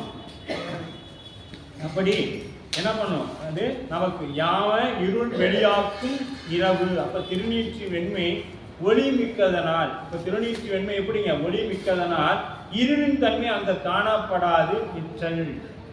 அங்க என்ன ஆயிடுச்சுங்க? இந்த திருநீற்று ஒளி எல்லாம் அங்க அடியார்கள் ஊரே திருநீர் பூசி இருக்குது. அப்படி பார்க்கும்போது என்னாச்சுங்க? அந்த ஒளி இருளோட அந்த இது என்ன ஆயிடுச்சுங்க? அங்க தன்மை காணப்படாது நின்றது. திருநீற்றின் ஒளியால அங்க என்ன பண்ணிடுச்சுங்க? அந்த ஆமா யாம இருள் வெளிப்படாகும் இரவு. அப்ப அந்த இரவோட தன்மை வெளிப்படாது நின்றது. கமர் வண்டு, கமர் என்பது மதுக்கள் நிறைந்த மதுகள். கமர் வண்டு அப்படின்னா மதுனா என்னங்க? தேன். கல் அப்படின்னாலும் தேன். மது கல் நீர் அப்படின்னா தேன் நிறைந்த நீர் அப்படின்னு பொருள். அப்படி அங்க கமர் என்பது மதுக்கு சிறை அடைப்பட்டு அதற்கு உரைப்பினுமாம். அப்ப அந்த சிறை அடைபட்ட வண்டு, அந்த வண்டு எதுக்கு அடைபட்டு நிற்கும்? தேனுக்காக தான். அந்த அப்படி நிறைந்திருக்கக்கூடிய இரவல்ல வண்டும் களங்கமின்றி விளங்கும் மகந்தம் படிந்த அந்த மகரந்தத்துல போய் அந்த வண்டு போய் என்ன ஆயிடுச்சுங்க, ஒட்டிக்கிட்டதுனால அந்த வண்டு தன்னுடைய அந்த கருமை நிறைத்த இழந்து வெண்மை நிறமாக தெரிந்தது அந்த வண்டு. அப்ப எவ்வளவு மகரந்தம் அந்த மலர்கள்ல இருந்திருக்கு. அதெல்லாம் இயற்கை வளம். இதெல்லாம் மகரந்தம் படிந்த வண்டு வெள்ளை நிறமாக இருப்பது, அதுக்கு தான் இரவெள்ள வண்டு கலக்கமின்றி. இப்போ வண்டோட நிறமே அந்த கலக்கம் இல்லாம கலங்கின நிறம் எது, கருமை. அந்த நிறம் இல்லாம போயிடுச்சு. எதனால, அந்த மகரந்தத்தூள் பட்டதுனால ஆயிடுச்சு. அப்ப அங்க திருநீற்றின் ஒளியினால என்ன ஆயிடுச்சு, இரவோட தன்மை மாறி போயிடுச்சு அந்த திருநீற்று ஒளியினால. அதுக்கடுத்து இந்த வண்டு மேல இருக்கக்கூடிய அந்த மகரந்தத்தினால என்ன ஆயிடுச்சுங்க, அந்த இருளோட ஒரு தன்மை மாறி போயிடுச்சு. இரவு கலக்கமின்றி விளங்கும். இரவு தீய எண்ணங்களுக்கு எடுத்துக்காட்டு. இரவு என்பது தீய எண்ணங்களுக்கு எடுத்துக்காட்டு. இந்த ஊர் எப்படிப்பட்ட ஊருன்னு சொல்லியிருக்கிறாருங்க. நல்லவோ மனம் போல் அவர் அணிந்த சேமம் நிலவும் திருநீற்றின் சிறந்த வெண்மை திருந்து ஒளியால். இந்த ஊர் அப்படிப்பட்ட அந்த ஒளியால் இருக்கக்கூடிய ஊர். அப்ப தீமை எண்ணங்கள் இல்லை, தீமை செயல்கள் இல்லை, தீமை எண்ணமும் இல்லை, தீமை செயலும் இல்லை. அப்ப அது எப்படி இருக்கும், இரவே இல்லாத. அப்ப அதுக்கு என்னாச்சுங்க, இரவே. இப்ப யார் வீட்லயும் யாரும் திருட மாட்டாங்க அப்படின்னா என்ன பண்ணுவோம், நம்ம வீட்டுக்கு கூட்டு தேவையா, தேவையே இல்லை. இரவா இருந்தாலும் பகலா இருந்தாலும் என்னாச்சுங்க, வீடு திறந்தே தான் இருக்கும். இப்ப நம்ம திருடி வாங்குறதுனால தான் என்ன பண்றோம், 3 லாக் போட்டு வைக்கிறோம். டோர் லாக் ஒன்று, அப்புறம் தனியா ஒரு பூட்டு, அப்புறம் வெளியில வந்து கேட்டுக்கு ஒரு பூட்டு, மொத்தம் 3 பூட்டு போட்டோம். எதுக்கு, அந்த திருட்டு பயத்தினால, நல்லவர்கள் இல்லை அப்படிங்கிற எண்ணறதுனால. இப்ப எல்லாரும் நல்லவரா இருந்தாங்களா, என்ன தேவையில்லை, பாதுகாப்பு தேவையில்லை. அது போல இங்க தீயது செயல்களும் காமம் முதலிய மன நிகழ்ச்சிகளும் உரியதாய் நிகழும். அதாவது உரிய காலத்தில் நிகழும். அது நல்லோர் மனச்செயலும் திருநீற்று சார்பினாலும் தனது தீமை செய்கின்ற சக்தி நீங்கி நிற்கும் என்பது குறிப்பு. இப்ப நல்லோர் செயல் எப்படிங்க, அந்த திருநீற்று ஒளியை போல சார்பினை சார்ந்து, திருநீற்று சார்ந்து இருக்கிறதுனா என்ன பண்ணும், திருநீர் பூசும் பொழுது இந்த உடம்பு ஒரு நாளைக்கு இப்படித்தான் ஆக போகின்றது அப்படின்னு நினைக்கும் பொழுது என்ன ஆகும், தப்பு செய்வது சிறிது சிறிதாகத்தான் குறையும். எடுத்த உடனே ஆகா நம்ம திருநீர் பூசிட்ட உடனே எல்லா வினையும் போயிடுமானா, போகாது. எல்லாமே நல்லவன மாறிடுமா, முடியாது. அது சிறிது சிறிதாகத்தான், கொஞ்சம் கொஞ்சமாகத்தான் நம்ம இடத்துல மாற்றம் ஏற்படும். நேற்றைய விட இன்னைக்கு பரவாயில்ல, இன்றைய விட நாளைக்கு நல்ல நிலைக்கு போகும் அப்படின்னு. இப்ப இந்த பாடலில் இருள் இரவு வண்டு இந்த 3 முறையே ஆணவம் கண்மம் மாயை. இப்ப இருள் இரவு வண்டு இது 3 இந்த பாடல் வருதா, இது 3 எதை குறிக்குதுன்னு பாத்தீங்களா, ஆணவம் கண்மம் மாயை. இந்த ஆணவம் கண்மம் மாயை எதனால இங்க அடக்கப்பட்டு நிக்குது, திருநீற்றின் ஒளியினாலையும் இறைவனுக்கு சாற்றப்படக்கூடிய மலர்களுடைய மகர்ந்தத்தினாலையும் இது என்ன பண்ணிருக்குது, அங்க அடங்கிதான் இருக்குது. இருள் இல்லாம போகல, தன்மை குறைந்து நிற்குது. என்ன இருக்குதுங்க, தன்மை குறைந்து நிற்குது. இப்ப முயலகன் பாத்தீங்கன்னா நடராச பெருமான் திருவடியை வச்சு அழுத்திட்டு இருப்பாரு. அழுத்திட்டு இருக்கிறவரு அப்படியே நடராசரே பார்த்துட்டு வந்து பாத்தீங்கன்னா நடராசர் தான் பார்த்துட்டு இருப்பாரு. அது கண்ணை பாத்தீங்கன்னா நடராஜா பார்த்துரு எப்படா அசல்வாரு போயிடலாம் அப்படின்னு. ஆனா அங்கேயேதான் இருக்குது. எங்க இருக்குது, அடங்கி நிக்குது, வலிமை குண்டி நிக்குது. ஆனா குண்டி இருந்தாலும் அந்த வலிமை குண்டி இருந்தாலும் என்ன பண்ணா, அது கண்ணை போய் பாத்தீங்கன்னா அந்த 2 பேரையும் அப்படியே சாமியே பார்த்துட்டே இருக்கும். எப்படா அசல்வாரு நம்ம தள்ளிட்டு ஓடிருக்கோம் அப்படின்னு. அப்படிதான் அதோட நிலை இருக்கும். அது போல இந்த ஆணவம் கண்மம் மாயை இவை திருநீற்று சார்பினால் தனது வலிமை சிவ அனுபவத்திற்கு துணை செய்யும் சிறப்பு. இது எதுக்கு துணை செய்யுங்க, சிவ அனுபவத்திற்கு இதெல்லாம் துணை செய்யும். 3வது பாடல். நன்னும் இசை தேர் மதுகரங்கள் நனைமென் சிலையின் மருங்கு அணைய வண்ண மதுரத்தேன் பொழியவா வாசமலர் வாயே அள்ளல் தன்னென் சோலையும் மருங்கும் சாரும் மடமென் சாரிகையின் பண்ணின் கிளவி மணிவாயும் பதிகச் செலும் தென் தேன் பொழியுமால். அப்படியே பதிகங்கள் அடியார் பெருமக்கள் இடையறாது பாடிட்டு வராங்க. பதிகம் பாடுறாங்க. அங்க இருக்கக்கூடிய அடியார்கள் எல்லாம் ஏன்னா திருஞான சம்பந்தம் இதெல்லாம் சொல்லணுமா? திருஞான சம்பந்த பெருந்தகையே அங்கே போயிருக்கிறாங்க. நாம் இன்னைக்கு ஒரு திருமுறை கச்சேரிக்கு போயிட்டு வந்தோமா என்ன பண்றோம்? அதுல ஒரு 2 பாடலை கத்துக்கிட்டு ஏதோ ஒரு கொஞ்சம் உள் வாங்கிக்குவோம். வாங்கி வந்து முடிஞ்ச அளவுக்கு என்ன பண்ணுவோம்? அதே போல பாடணும் முயற்சி பண்ணுவோம். அங்க ஞானத்தின் வடிவமாகிய ஞான சம்பந்த பெருந்தகையே வந்து இழந்து சொல்லியிருக்கிறாங்கன்னா அவங்களுக்கெல்லாம் எவ்வளவு உள்ள போயிருக்கும், எத்தனை முறை சொல்லியிருப்பாங்க. 10வது திருநீலகண்டத்து யாழ்ப்பாணம் இருக்கிறாரு, அப்படியே அந்த இசையோட சேர்ந்து எல்லாம் மயங்கி போயிருப்பாங்க, எல்லாம் மயங்கி போயிருப்பாங்க. அப்படி இருந்திருக்கும். மதுகரம் அப்படிங்கிறார். மதுகரம் அப்படின்னா வண்டு, மதுகரம்னா வண்டு. நன்னும் மதுகரங்கள் என்று கூட்டிக. நன்னும் அப்படின்னா அந்த மதுகரங்கள், இசைத்தேன் மதுகரங்கள் அப்படின்னா இசையும் அந்த தேன் எடுக்கிற வரைக்கும் என்ன பண்ணுங்க, அந்த வண்டு போய் ஓங்காரமிட்டு கொண்டே இருக்கும். தேனை எடுத்துருச்சுன்னா அமைதியாகும். நாமும் இந்த திருவாசகம் என்கின்ற தேனை பருகிற வரைக்கும் சத்தம் போட்டுருந்தா ஆகும். பருகி சுவைச்சு ஆரம்பிச்சுட்டோம்னா சத்தம் அடங்கிடும், சத்தம் அடங்கிடும். அது வரைக்கும் அது ஓங்காரமிட்டு கொண்டு தான் இருக்கும். அது போல அந்த என்ன அது இல்லாமல் இன்னொரு செய்திகளை, அந்த வண்டு ஏன் போகுது அந்த மலர்கிட்டனா, அந்த மலர் கரெக்டாக அப்படி விரியும் பொழுது அந்த தேனை உணரும். அதுக்கு வண்டுக்கு தெரியுங்க, நமக்கு தெரியாது, வண்டுக்கு தெரியும். இந்த மலர் இன்னைக்கு வெடிக்குமா அல்லது நேற்று வெடிச்சதா அல்லது நாளைக்கு வெடிக்குமாங்கிறது வண்டுக்கு தெரியும். எந்த மலர் இன்றைக்கு வெடிக்குமோ அந்த மலருக்கு பக்கத்தில் போயிட்டு ஓங்காரம் விட்டு கொண்டு சத்தம் விடுவோம். பாடினால் பலன் உண்டு. பாடுவார் பசி தீர்ப்பார். நம்ம சாமி எப்படிப்பட்டவங்க? பாடுவார் பசி தீர்ப்பார். அங்க வந்து வண்டு வந்து பாடுது, பாடணும்னு என்ன பண்ணுது, அதுக்கு உணவு கிடைச்சிருக்கு. சாமி பாடுனா பரிசு கொடுப்பாருங்க. சாமியை போற்றி பாடணும்னா தேவாரம் பாடுங்க, சாமி கொடுப்பாரு. அப்ப பாடுவார் பசி தீர்ப்பார். அங்க வண்டு வந்து ஓங்காரம் விட்டது, சாமி என்ன பண்ணாருங்க, அதுக்கு உணவு தேன் கொடுத்தார், பரிசு கொடுக்கப்பட்டது. இதெல்லாம் பார்த்துதான் புலவர்களுக்கு பாடினால் பரிசு கொடுத்தாங்க. புலவர்கள் பாடினால் பரிசு கொடுத்தாங்க. தலிமிக்கு கொடுத்தாரே கொக்கிலி, அதுபோல. அப்ப அந்த வண்டுகள் அங்கடி சத்தம் விட்டு கொண்டே இருக்கும். அதுபோல அடியார்கள் நீங்க என்ன பண்றாங்கன்னா அப்படியே இறைவனை போற்றி பாடிக்கொண்டே இருக்காங்க. இது அந்த தேனை பருகுவதற்காக அப்படிங்கிற இசை தேர் மதுகதம். வண்டுகள் இயற்கை உணவின இசையை தேர்ந்து பாடுவன. அது மட்டும் இல்லைங்க, வண்டுகள் குறிஞ்சி பண், ஒவ்வொரு பண்ணுலையும் பாடும் வண்டுகள் சத்தமிடும். அதை குறிஞ்சி பண் அப்படிங்கிறதெல்லாம் சொல்லியிருக்கிறார் சம்பந்த தேவார். ஆழமா அதை பற்றி பார்த்தோம்னா அதெல்லாம் இருக்குது. அந்த குறிஞ்சி பண்ணில் கூட வண்டுகள் ஒவ்வொரு பண்ணுலையும் அந்த ரீங்காரம் இடும் அப்படின்னு சொல்லப்படுது. அப்படி கண்டல் வண்டு பண் செய்யும் புகழூர் வர்த்தமானீஸ்வரரே. அப்ப அந்த வண்டுகள் செய்யக்கூடிய நனை அழலும் பருவத்து அரும்புகள் இவையே வண்டுகள் ஊதி அலர்ந்து பெருவனவும் அலரும்போது தேன் சொரிவதற்கும். இந்த அலறுவது எதற்குனா தேன் உண்பதற்காக.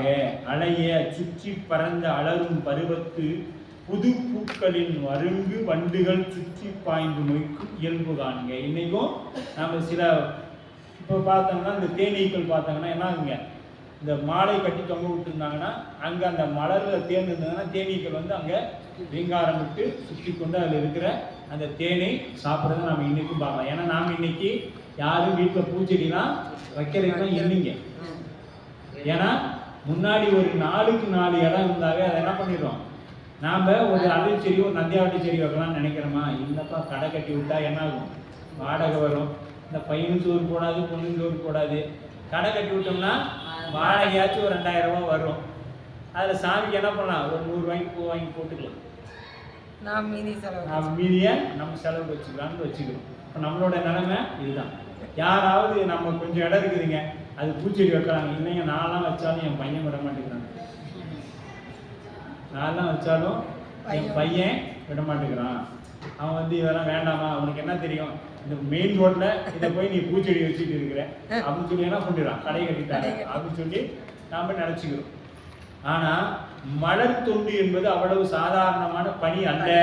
அது நல்லா நம்ம ஏன்னா சிவகாமி ஆண்டார் இடத்துலயே தெரிஞ்சோம். தவம் முயல்வோர் மலர் பறிப்பன், அது சுவாமிக்கு அன்று அளந்த மலர்களால் அர்ச்சனை. நாம ஒரு வாரத்துக்கு முன்பு படித்த மலர்களால் தான் அர்ச்சனை பண்றோம்.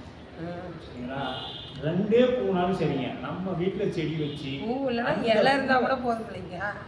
பூ, ஏன்னா இது முருகனாயினா பூவை பற்றி பேசுறாரு. இது இலையும் உண்டு, இலையும் உண்டு. ஆனா இருந்தாலும் அந்த மலருக்கு உண்டான வாசனைகள், அந்த மென்மை மலர், ஏன்னா அந்த மென்மையான மனம், அந்த வெள்ளை தன்மை, அந்த வெள்ளை நந்தியாவட்டம் எடுத்தீங்கன்னா பாருங்க, வெள்ளை வெளியேன்னு இருக்கும். அது முதல்ல எந்த மலர் வெடிக்கும் தெரியுங்களா? வெள்ளை மலர் தான் வெடிக்கும். விடிய காலம் 3:30 மணிக்கெல்லாம் நீங்க படிக்கலாம் அந்த மலரை. விடிய காலம் 3:30 மணிக்கெல்லாம் படிக்க ஆரம்பிச்சோம். அது அப்பவே வெடிக்க ஆரம்பிச்சோம். 3:30 மணி விடிய அந்த மலர், அந்த மல்லி இதெல்லாம் என்ன ஆகிடும், 3:30 மணிக்கெல்லாம் வெடிக்க ஆரம்பிச்சிடும். அந்த மலர்களை எல்லாம் நம்ம அந்த நேரத்துல தான் போய் படிக்கணும். இப்போ முருகனாயனார் எத்தனை மணிக்கு எந்திரிச்சு அவருக்கு கிரியெல்லாம் முடிச்சிருக்கணும். அந்த அவர் செய்ய வேண்டிய அனுஷ்டானங்கள் எல்லாம் செஞ்சுட்டு சிவபூஜை செஞ்சுட்டு தானே போயிருக்கணும். அப்போ எத்தனை மணிக்கு எந்திரிச்சிருப்பாரு, அதெல்லாம் செய்திருப்பாரு, இதெல்லாம் சிந்திக்கணும். நாம் இன்னைக்கு எல்லாம் சொல்லக்கூடிய ஒரே வார்த்தை நேரம். எங்கெங்கேயும் ஆஃபீஸ் போயிட்டு வந்தா எனக்கு நேரம் சரியா போச்சு. இந்த போயிட்டு வந்தோடனே இந்த பிள்ளைங்க பண்ற ராவடி என்னால் ஒன்றும் தாங்க முடியல அப்படின்னு சொல்லி நாம் ஏதேனும் ஒரு காரணத்தை தான் சொல்லிக்கொண்டே இருக்கிறோம். நம்மளுடைய தவம் அவ்வளவுதான். நம்மளுடைய தவம் அவ்வளவுதான். நல்ல ஒரு தொண்டு வேணுங்க. இறை, அதாவது கட்டாயமா வீட்டில் அறியணும். நம்ம அப்பயும் சொன்னோம், எரிபத்தர் புராணத்துலையும் சொன்னோம், வீட்டில் கட்டாயம் ஒவ்வொருவரும் மலர் இருக்கணும். அதே மாதிரி இறைவனை பார்க்க வரும் பொழுது 2 மலராக கொண்டு வந்து கொடுக்கணும். அது ஏன்னா அந்த காலத்துல பெரியவங்க ஒரு குழந்தை இருக்கிற வீட்டுக்கும் வயதானவங்க இருக்கிற ஒரு வீட்டுக்கு மொத்தத்துல போனா வெறும் கையோட போகக்கூடாது, ஏதாவது வாங்கி கொண்டு தான் போகணும். இன்னைக்கு நம்ம வாங்கிட்டு போறோமா இல்லையாங்கிறது வீட்டுக்காரருக்கும் தெரியாது, நமக்கும் தெரியாது. ஏன்னா நாமளும் வீட்டுல இருந்து எடுத்து கிளம்புக்குள்ளேயே செல்போனை பார்க்குறோம். அவங்க வீட்டுக்கு போனாலும் அவங்க வீட்டில் எல்லாரும் செல்போன் தான் பார்த்துட்டு இருக்கிறாங்க. நம்ம என்ன வாங்கிட்டு வந்தோம்னா அவங்களுக்கும் தெரியாது. நம்ம வாங்கிட்டு போகணும்னு நினச்சி நாமளும் வாங்கிட்டு போயிருக்க மாட்டோம், ஏன்னா நாமளும் செல்போன்லேயே முழுங்கிட்டோம். இதுதான் இன்றைய நம்மளுடைய வாழ்க்கை இருக்குது. அப்போ ஒருத்தர் வீட்டுக்கு, ஒரு குழந்தை இருக்கிற வீட்டுக்கு போனால் அந்த குழந்தைக்கு தேவையானதை நம்மளால் இயன்றதை வாங்கிட்டு போகணும். இல்லைங்க என்னால் எதுவுமே முடியாது, ஒரு எலுமிச்சங்கனி வாங்கிட்டு போய் கொடுங்க ஒருத்தரை பார்க்கும்பொழுது. ஆனால் இன்னைக்கெல்லாம் கொடுத்தீங்கன்னா அது வேற மாதிரி நினைச்சுக்கோங்க. அந்த அம்மா வந்து ஒரு நான் இப்படி ஆயிட்டேன். ஆனா அது அந்த, ஏன்னா இந்த காலத்துல உள்ளம் அவ்வளவு கருமையானதா இருக்குது, அதை நீங்க நினைச்சுக்கணும். இந்த காலத்துல உள்ளம் அவ்வளவு கருமை பொருந்தியதாக இருக்குது. அந்த காலத்துல உள்ளம் வெண்மை பொருந்தா. நீ தீமையே செய்தாலும் அவங்க நன்மையா எடுத்துக்கிட்டாங்க. சரிங்களா? தீமையே செய்தாலும் நன்மையா எடுத்துக்கிட்டாங்க. இன்னைக்கு நன்மையே செய்தாலும் தீமையா எடுத்துக்கொள்ளப்படும். அப்படித்தான் இன்றைய உலகம் இருக்குது. அதெல்லாம் தாண்டி தான் நாம வரணும். அப்படி ஒருத்தர் வீட்டுக்கு போகும்போது என்ன பண்ணணும், எதையா ஒன்று இன்னைக்கு இந்த அளவில் ஒரு பிஸ்கட் பாக்கெட்டாச்சும் வாங்கி கொடுக்கணும் இல்லையா? திராட்சை ஒரு 100 கிராம் 200 கிராம் அந்த மாதிரி வாங்கிட்டு போகலாம். ஏதோ நம்மளால் ஒரு 20-30 ரூபா தான் முடியும், செஞ்சுங்க, தப்பு. ஆனால் வெறுமனா ஒருத்தர் போய் பார்க்கக்கூடாது என்பது மரபு. அப்போ சாதாரண ஒரு மனிதர்களுக்கே அப்படின்னா எல்லாம் வல்ல இறைவனை பார்க்க வரக்குள்ள நாம் என்ன பண்ணுவோம், 2 கையை வீசிக்கிட்டு வந்துட்டு அன்பால வழிபட்டா போதுன்னு சொல்லிட்டாருங்க அப்படின்னு சொல்லிட்டு, இன்னும் நிறைய அன்பர்கள் இன்னமும் சிவபூஜை பண்றாங்க. எப்படின்னா, புண்ணியம் செய்தாருக்கு பூ உண்டு நீர் உண்டு. இது ஏத்துக்கலாம். அதே சமயம் அதை சரியா செய்தீங்கன்னா உங்களுக்கு ஆர்வம் வரணுங்க. ஆர்வம் வரணும். ஆர்வம் இல்லைன்னா என்னாச்சு, நீங்க அதை சரியா கடைபிடிக்க, அதான் கடமைக்கு செய்றீங்கன்னு அர்த்தம்.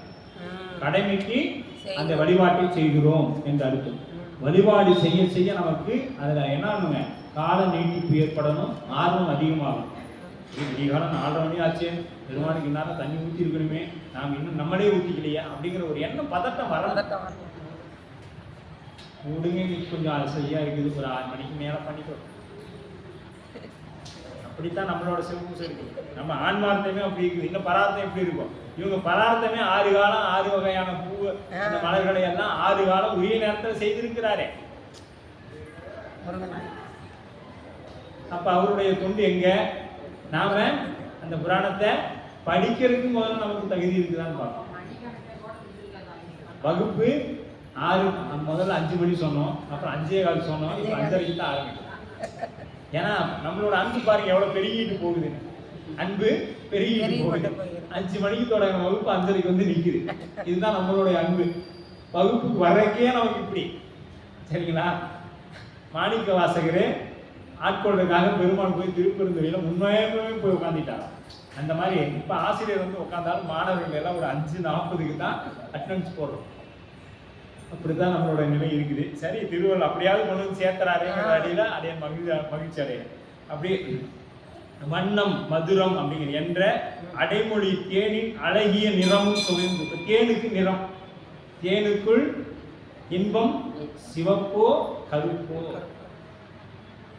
வானுக்குள் தேரும் ஈசனை தேடும் மதியிலேயே திருமலர் சொல்லுவார் இல்லையா? அப்ப தேனுக்கு நிறமும் இங்கு சொல்லப்படும். மதுகரம் நனைய மென்சிலையும் மது அடைய தேன் பொழிவாய் மலர் வாயே அல்ல, சிறப்பா இருக்குது இல்லையா? வண்ணம் அழகிய சுவையும் குறிப்பனவாகும். வண்ணம் அப்படிங்கிறது, அந்த வண்ணம் என்பது என்ன சொல்லுதுங்க? அந்த தேனுடைய வண்ணம் மதுரை, அந்த தேனுடைய நிறத்தை சொல்லப்படுகிறது. மலர்வாயே அல்லாமல் மணிவாயும் தேன் கொடி என்றுரைப்பார். மலர்வாய் என்பது மலர்களின் திறந்த அளர்ந்த வாய். மலர்வாய் அப்படின்னா மலர்ந்தல், இந்த அப்படியே மலரும் இல்லையா, மொட்டா இருந்து அப்படியே என்னாதுங்க, அதோட வாயை திறந்த மாத்திரத்துல வண்டு போய் தேன் சாப்பிடும். அது வாயை திறந்த உடனே வண்டு உட்காந்துருக்கு. கரெக்டா அந்த வண்டு எங்க போய் இருக்கும்? எந்த மலர் அந்த இப்ப வெடிக்குமோ, அந்த முக்கு வெடிக்குமோ அந்த இடத்துல தான் போய் நீங்க ஆரம்பிக்கும். அதை பார்க்கும் பொழுது எப்படி இருக்குது? பாடுறதுக்கு புலவர் பாடனா பரிசு கொடுப்பது போல தெரியுது தேன் கொடுக்கறது இல்லையா? அப்படி இருக்குது. அப்ப பண்ணின் கிளவி வாய், அப்ப பண்ணுடைய சொல் போன்ற ஒளியை தோற்றுவிக்கும் வாய் அது பண்ணுடைய. அப்ப மலரின் தேனை மதுர தேன், இது புலன்களின் இன்பமாகிய நாவின் சுவை கொண்டே தருவதா என்றும். இப்ப நாவுக்கு சுவை தருவது எதுங்க? தேன். தேன் மாதிரி இனிக்குதுப்பா அப்படின்னு சொல்றோம்ல, எதை வச்சு சொல்றோம்? அந்த சுவையை அனுபவித்ததனால தான் சொல்றோம், இல்லைன்னா அதையே நாம் சொல்ல மாட்டோம். புலனின் இன்பமாகிய செவிச்சுவை தருவதானோடு உயிருக்குரிய அன்பும் சுவையும் தரும் என்பது குறித்து பண்கள் திருப்பதியங்களின் சிறப்புடையதாகி வரும். இப்ப நம்ம பாடுறதுக்கும் அந்த பண்ணோட தேவாரத்தை கேட்டு பாருங்க, கண்ணுல தண்ணி வரும். கண்ணுல என்ன வரும்? தண்ணி வரும். அந்த அளவுக்கு அதை உருக்கமாக அன்போடு பாடுவாங்க. நாம அப்படியெல்லாம் இன்னைக்கு சாதாரணமா திருமுறை பாராயணத்துக்கு வரைக்கும் நம்மளால இயல மாட்டேங்குது. இன்னும் நாம எங்க பண்ணோட கத்துக்கிடணும். அப்ப இந்த திருமுறை படிக்க படிக்க நமக்கு என்ன வரணுங்க? பண்ணோட நாமளும் பாடணுங்கிற எண்ணம் வரணும். நாம வந்த 1வது ஆ சொல்லி கொடுத்தாங்க ஆசிரியர், அந்த ஆவிலேயே நிக்கிறோம். பக்கத்துல வேற எந்த எழுத்தையும் கூட்டிக்கவே மாட்டோம். அது ஆளியே நிற்கிறோம். ஆகானாலே படிச்சுட்டே இருக்கிறோம். அதை விட்டு வேற வரவே மாட்டேங்கிறோம். இல்லைங்க, புண்ணியம் செய்தாருக்கு பூ, அவ்வளோதான். தீர்க்கம் விட்டு தண்ணி பூ வச்சுருந்தா வேலை முடிஞ்சு, அவ்வளோதான், சிவபூஜை முடிச்சான். அதுக்கு அடுத்தது ஏப்பா இந்த திருமுறையெல்லாம் பாடுங்க, கொஞ்சம் இன்னும் கொஞ்சம் நல்லா பாடலாமே, ஏதாவது கொஞ்சம் பண்ணுவேன். இல்லைங்க சாமி, அதெல்லாம் பண்ணிடலாமல் பாடினாலும் ஏற்றுக்கணும்னு சொல்லிட்டாரு. ஆனால் நாம் என்ன பண்ணணும்? மருத்துவர் என்ன சொல்லுவாருங்க நமக்கு? கொஞ்சம் இந்த மாத்திரையும் எடுத்துங்க, அப்படி இல்லைனாலும் ஒன்றும் பிரச்சனை இல்லை, இருந்தாலும் விட்டுறாதீங்க சொல்லுவார். அது போலத்தான் நமக்கும் அந்த கொஞ்சம் கொஞ்சமாக நாம் அந்த அன்பு பெருக பெருக அது மீது ஆர்வம் அதிகமாகும். நாம் ஒரு பொண்ணை காதலிச்சோம், அப்போ முதல்ல பூவை கொடுத்தோம், ஒரு சாக்லேட் வாங்கி கொடுத்தோம், அதையவே கடைசி வரைக்கும் கொடுத்தோம். அந்த பொண்ணு நம்மளை விட்டு வருது இல்லையா? அப்படியெல்லாம் இல்லை. அதுக்கு அடுத்து என்ன பிடிக்கும், அடுத்து அந்த பொண்ணை பற்றி தெரிஞ்சுக்கணும். என்ன பிடிக்கும், அதுக்கு என்ன தரணும், இப்படிங்கிறதெல்லாம் நாம் சிந்திக்கணும். அதை விட்டுட்டு இல்லைங்க அவங்களுக்கு சாக்லேட் தான் பிடிக்குமா, அதே சாக்லேட்டே கொடு, எனக்கு சாக்லேட்டு தின்னு சரிச்சு வச்சு போடா அப்படின்னு. அது மாதிரி தான் நம்மளுடைய நிலை அப்படிதாங்க இருக்குது.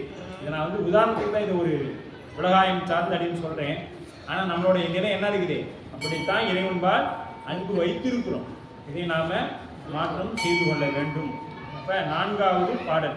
வண்டு பாட புனல் தடத்து மலர்ந்து கண்ணீர் அரும்புவன கொண்ட வாசமுகை அளிக்க குளிர் பங்கயங்களே அல்ல அண்டர் பெருமான் திருப்பாட்டின் அமுதம் பெருக செவிமடுக்கும் தொண்டர் வதன பங்கயமும் துளித்த கண்ணீர் அரும்புமாள். பதிகம் பாடும் பொழுது கண்கள்ல நீர் வரணும். அதனாலதான் திருவாசகத்து சிறப்பை பேசும் பொழுது வேத ஆகம மந்திரம் வேதங்கள் எல்லாம் நான் கேட்டு இருக்கிறேன். ஆனால் வேதம் சொல்றவங்களும் அழுவதில்லை, வேதத்தை கேட்பவர்களும் அழுவதில்லை.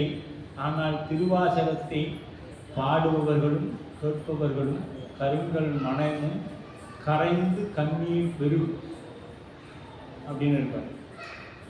அப்போ அந்த தேவாரத்தை நாம் கேட்கும் பொழுது ஆழமாக சிந்திச்சு அந்த பண்ணோட பாடலை கேட்டு பாருங்க, உள்ளம் உருகும். அந்த அளவுக்கு ஆற்றல் மிக்கது நம்முடைய தேவாரம். அதை நாம் என்னைக்காவது கேட்குறோமானா கேட்குறோம். எப்படி கேட்குறோம்? நமக்கு என்ன மாதிரி தோணுதோ அந்த மாதிரி தான் கேட்போம். நமக்கு மேலானவங்க ஒருத்தவங்க இருக்கிறாங்க, அவங்ககிட்ட கேட்டு தெரிஞ்சுக்கலாம், பண்ணோட படிக்கணும். என்ன இத்தனை அன்பர்கள் இருக்கிறோம் ஏறக்குறைய. இப்போ நாம் குறைஞ்சபட்சம் நம்மளுடைய இந்த பழக்க வழக்கங்கள் ஒரு 5-6 ஆண்டு காலம் இருக்கும். என்னைக்காவது ஐயா மாதத்தில் ஒரு நாளைக்கு நம்ம பண்ணோட பாருங்க ஒரு முயற்சி பண்ணாமல் ஏதாவது சிந்தனை வந்திருக்குதா? ஏன்னா நம்ம திருமுறை மேலே அவ்வளோதான் அன்பு அவ்வளோதான். இதெல்லாம் படிக்கும் பொழுதாவது நம்மளுடைய உள்ளத்தில் எண்ணம் வரணுங்க. நம்ம மாதத்தில் இல்லைன்னா ஒரு 3 மாதத்துக்கு ஒரு முறை ஒரு திருமுறை கட்சியை நம்ம வைக்கணும். இங்கே நம்ம ஆளுக்கு ஒரு தொகையை போட்டு வைக்கணுங்கிற ஒரு அன்பு நமக்கு திருமுறை மீது வரணும். அதை கேட்க நாமளும் என்ன பண்ணலாம், அந்த பண்ணோட இல்லைனாலும் ஓரளவுக்கு நம்மளும் பாடலாம். அப்போ அதற்கெல்லாம் நம்ம அப்போ வண்டு பாட சோலைகள் மலர்கள், அப்போ அந்த மலர்கள் வளர்ந்தனை கூறினார். அப்போ நிலப்பூ முதலிய மலர்கள் போலவே நீர்ப்பூக்கள். இப்போ நிலப்பூ பூக்குது, அடுத்து என்ன பண்ணுவோம்? நீர்ப்பூக்களும் பூக்கள் இல்லை. நிலப்பூ, நீர்ப்பூ, கொடிப்பூ, கோட்டுப்பூ, மரத்தர மலர்கள். மரத்தர சில வகையான மலர்கள் தான் இருக்கு. அதுக்கு இப்போ 4 வகையான மலர்கள். இப்போ தாமரை, நிலப்பு முதலிய மலர்கள் என்று தானே போதலும். அப்போ முகமலர்ச்சி அகமலர்ச்சியை காட்டும். இப்போ மலர்ந்து தடம் மலர்ந்து கண்ணீர் அரும்பு. அந்த கண்ணீர் அரும்புன்னு தேன் வடியுது. எப்படி அன்பர்கள் அந்த பதியங்களை அப்படியே அன்போட பாடனா கண்ணீர் வருமோ, அது போல அந்த மலர்கள் இருந்து தேன் வருது. ஏன் வருது? கொண்டு வாச முகை. அப்ப அகத்தின் அழகு என்னத்துல தெரியும்? முகத்தில் தெரியும். இந்த நம்ம சொல்லுவாங்களே, அந்த குலைக்கிற நாயை பார்த்தா தெரியாது, இல்லை கடிக்கிற நாயை பார்த்தா தெரியாது அப்படின்னா, அது மாதிரி நம்மளுடைய பார்த்தாவே ஒருத்தரை பார்த்தா தெரிஞ்சிடும் இவங்க வஞ்சத்தை வச்சு பேசுறாங்களா நல்லதை வச்சு பேசுறாங்களாங்கிறது நமக்கெல்லாம் தெரிஞ்சிடும். அப்ப அது போல அந்த மலர்கள் அகமலர கண்ணீர் தரும். எப்ப அகம் மலரும்? முதல்ல உள்ளத்துல வெளியில அன்பு இருக்கணுங்க. வெளியில ஒரு அன்பு இருக்கிற மாதிரி அதான் நடிக்கணும். நான் ஒரு அடியாருப்பா, நான் ஒரு அடியாருப்பா பார்க்கலாம்னு சொல்லணும். நான் சிவனடியார் அப்படின்னு. என்னப்பா நீ சிவனடியாருங்கிற பார்த்தா இவ்வளோ கோவப்படுற, இவங்க பார்த்தா கோவப்பட்டா பேசுறாங்க. அப்போ நம்ம என்ன பண்ணுவோம்? நம்மளோட கோபத்தை கொஞ்சம் குறைக்கணும். அவங்க பார்த்து அவங்க முன்னாடியாச்சும் என்ன பண்ணோம்? கோவப்படாத கூட நடிக்கணும், கஷ்டப்பட்டு நடிக்கணும். கோவம் வராத மாதிரி நிற்கிறோம். அவங்க போன உடனே கத்துவோம், அது வேற விஷயம். இருந்தாலும் அவங்க முன்னாடி என்ன பண்றோம்? கோவம் வராது போல நான் நிற்கிறோம். அதுக்கு அடுத்தது அப்படியே கொஞ்சம் கொஞ்சமா மாறி சேர்ப்போ இவங்கெல்லாம் இப்படி தான் கத்துவாங்க. அந்த மனம் வந்துடும், பழகும். சித்திராவும் கைப்பழக்கம் செந்தமிழும் நாம் பழகும். முதல்ல நடிக்க. அதனால தான் மாணிக்கா சொன்னேன், நாடகத்தால் உன்னடியார் ஓர் நடித்து நான் நடிப்பேன் வீடகத்தே மிகப்பெரிய விளைகின்றேன். முதல்ல அந்த நடிப்பு வரணும். கோயிலுக்கு போகணும், கோயிலுக்கு போகணுங்க. நீ சாமியே கும்பிட முதல்ல கோயிலுக்கு போ. 6 மணி ஆனால் கோயிலுக்கு போனா போயிடு. அப்போ சாமி கும்பிட்றதை பற்றி பேசிக்கலாம். போயிட்டீங்கன்னா அங்கே போய் சாமி எப்படியே உனக்கு கும்பிட வச்சுருவேன். அப்புறம் கூட்டுறது பெருக்கிறது மெழுகிறதெல்லாம் பின்னாடி வரும். இது எப்போ வரும்? அன்பு இருந்தால். இல்லை என்னை ஜோசிக்காரு 6 மணிக்கு தான் போக சொன்னாரு, போய் 2 விளக்கு போட சொன்னாரு, சாமியெல்லாம் கும்பிட சொல்ல நேராக சனீஸ்வரனுக்கு போக சொன்னாரு, 2 விளக்கு போட சொன்னாரு. அவ்வளோதான். வந்தாரு, அவருக்கு மட்டும் விளக்க போட்டாரு, போயிட்டாரு. அவரு டே உடார் ஒருத்தர் இருக்கிறாரா, போய் பார்த்துட்டு போயிடுறா, எனக்கு ஏன்டா வினையை கூட்டுறேன். அவரோட வினை அதுதாங்க, அதுதான் சுஞான சித்தியார் சொல்லுது. அவர் வினைக்கு உட்பட்டவர். அவர் பயப்படுவார். டே எனக்கு போடாதா, அங்கே உள்ளார போய் கூப்பிட்டு போடாதா, அது அங்கே இருக்கிறாரா, ஏன்டா கூட்டு, ஏன்டா என்னையை சிரமத்தில் ஆளாக்குறேன், அவர் என்னையை வைவாரா அப்படின்னு சொல்லி அது பயப்படும். ஆனா நம்ம நேரா அவர் சொன்னதுனால, ஜோசிகார் சொன்னதுனால நானே அவங்களுக்கு போட்டு போயிட்டே இருப்பேன்னு அவன் போயிடுவான். இவன் நமக்கு வேற நம்ம சும்மா தெருவில் இழுத்து விட்டு போயிட்டானே, அது வருத்தப்படும். சனீஸ்வரன் வருத்தப்படுவோம் இல்லையா? அப்படி வந்தோம்னா யாருங்க? திருநள்ளாறுல போனாலும் இதுதான் நடக்கும். நம்ம சாமி ஏக போகமா தனியா நிற்பார். யாருமே இருக்க மாட்டாங்க. இங்க பார்த்தோம்னா கியூல ஒரு 5 மணி நேரம் நின்று வருவாங்க. சரிங்களா? 5 மணி நேரம் நின்று வருவாங்க. அங்க தர்பானீஸ்வரர் தனியா நின்றுட்டு இருப்பாங்க. இங்க ஒருத்தரையும் காணோம், எல்லாம் அங்கேயும் அப்படியே போயிட்டீங்களா அப்படின்னு. எல்லாம் கஷ்டப்பட்டு இங்க வருவீங்கன்னு பார்த்தா நடனதுக்கு அப்புறம் இங்க யாருமே வரமாட்டேங்கிறீங்களா அப்படின்னு அவரு நின்றுட்டு இருப்பாரு இல்லையா? அப்படிதான் நம்மளுடைய பக்தி இருக்குது. அப்ப அந்த முகமலர்ச்சி என்பது அப்படியே அந்த முகத்துல ஒரு மலர்ச்சி ஏற்படும். அந்த முகம் மலர்னா என்ன ஆகுங்க? அகம் குளிர்ச்சியா இருந்தாலும் முகம் மலருங்க. அகம் ஒரு சொல்லுவாங்க, ஏன்னா மூஞ்சி ஒரு மாதிரி இருக்குது, மன அழுத்தமா இருக்குது சொல்றோம்ல. முகத்தின் அழகு அகத்தின் தெரியும். அகத்தின் அழகு அகத்தின் அழகு. அதனால அந்த அகம் எப்படி இருக்குதோ அதுதான். அப்ப மலர் எப்படி இருக்குதுங்க? அந்த மலர்ந்து நிற்குது, அப்ப அது மகிழ்ச்சியாக இருக்குது அப்படிங்கிறது. படமலர்ந்து பாடுதலால் மலர்ந்து அலரும் பருவத்து மலர் முகைக்கும் பக்கம் அவை மலரும் அப்பருவம் தெரிந்து அலர்த்தியன் உண்ணும் ஆசையினால் வண்டுகள் பாடி ஊதி பறக்கும். அங்கே போய் அப்படியே ஊதிட்டு பறக்கும். அடியார் உரிய பக்குவம் வந்த பிறகு, அடியார் உரிய பக்குவம் வந்த பிறகு ஆனந்தத்தினால் கண்ணீர் சொரிவவும் உருகவும் செய்வார்கள். இப்ப நம்மை நாம பார்த்துக்கலாம், நம்ம எவ்வளவு பக்குவத்தில் இருக்கிறோங்கிறது. நம்ம கண்ணுல ஒரு சொட்டு தண்ணி வராதுங்க.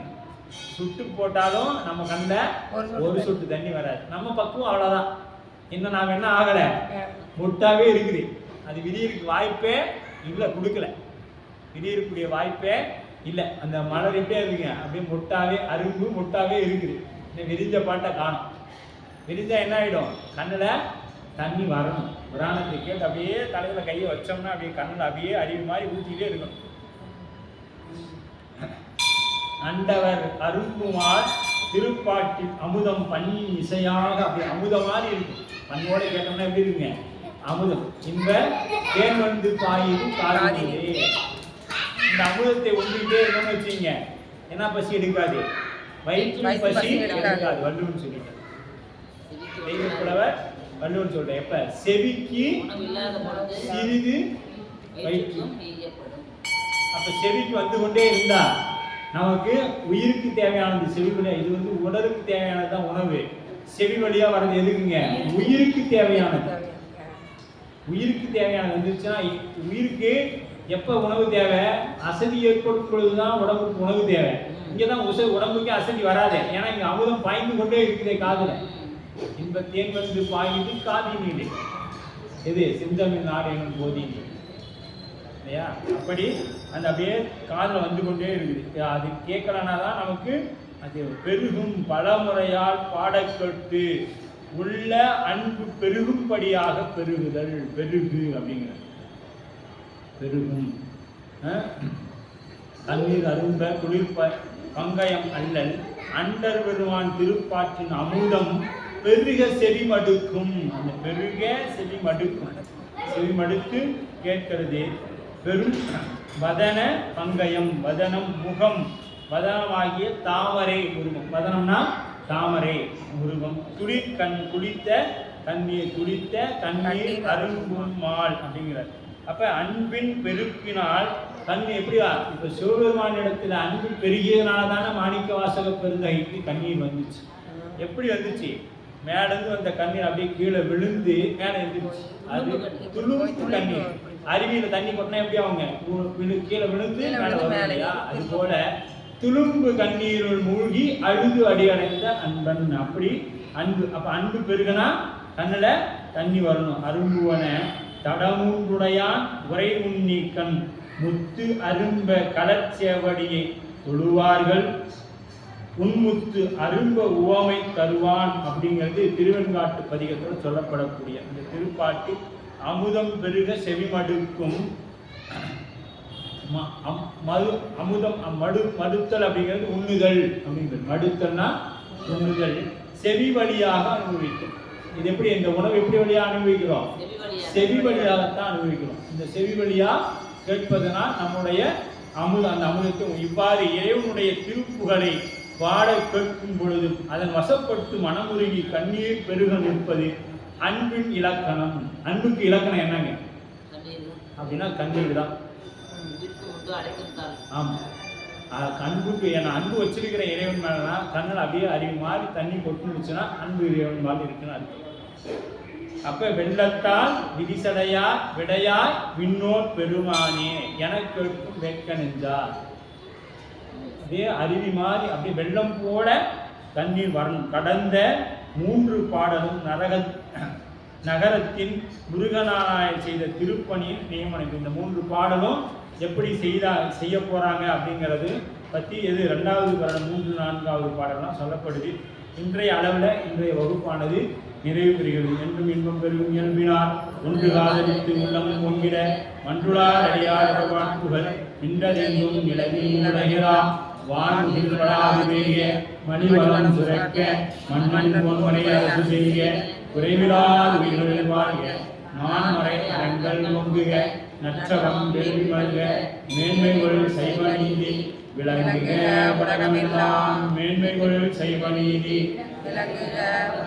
மேன்மைகள் சைவ நீதி விளங்குக உலகமெல்லாம். பார்வதி வதையே நாடுடைய சிவனே போற்றி ஏகம்பத்துடையந்தாய் போற்றி காவாய் கனகத்திரடியே போற்றி அருள் பெரும் தேவகி அம்மை உடனவர் அன்பு நஞ்சுண்டேஸ்வர பெருமான் மலரடிகள் தெய்வ செக்குலார் பெருமான் திருவடிகள் முருகநாயனார் திருவடிகள் சுற்றும்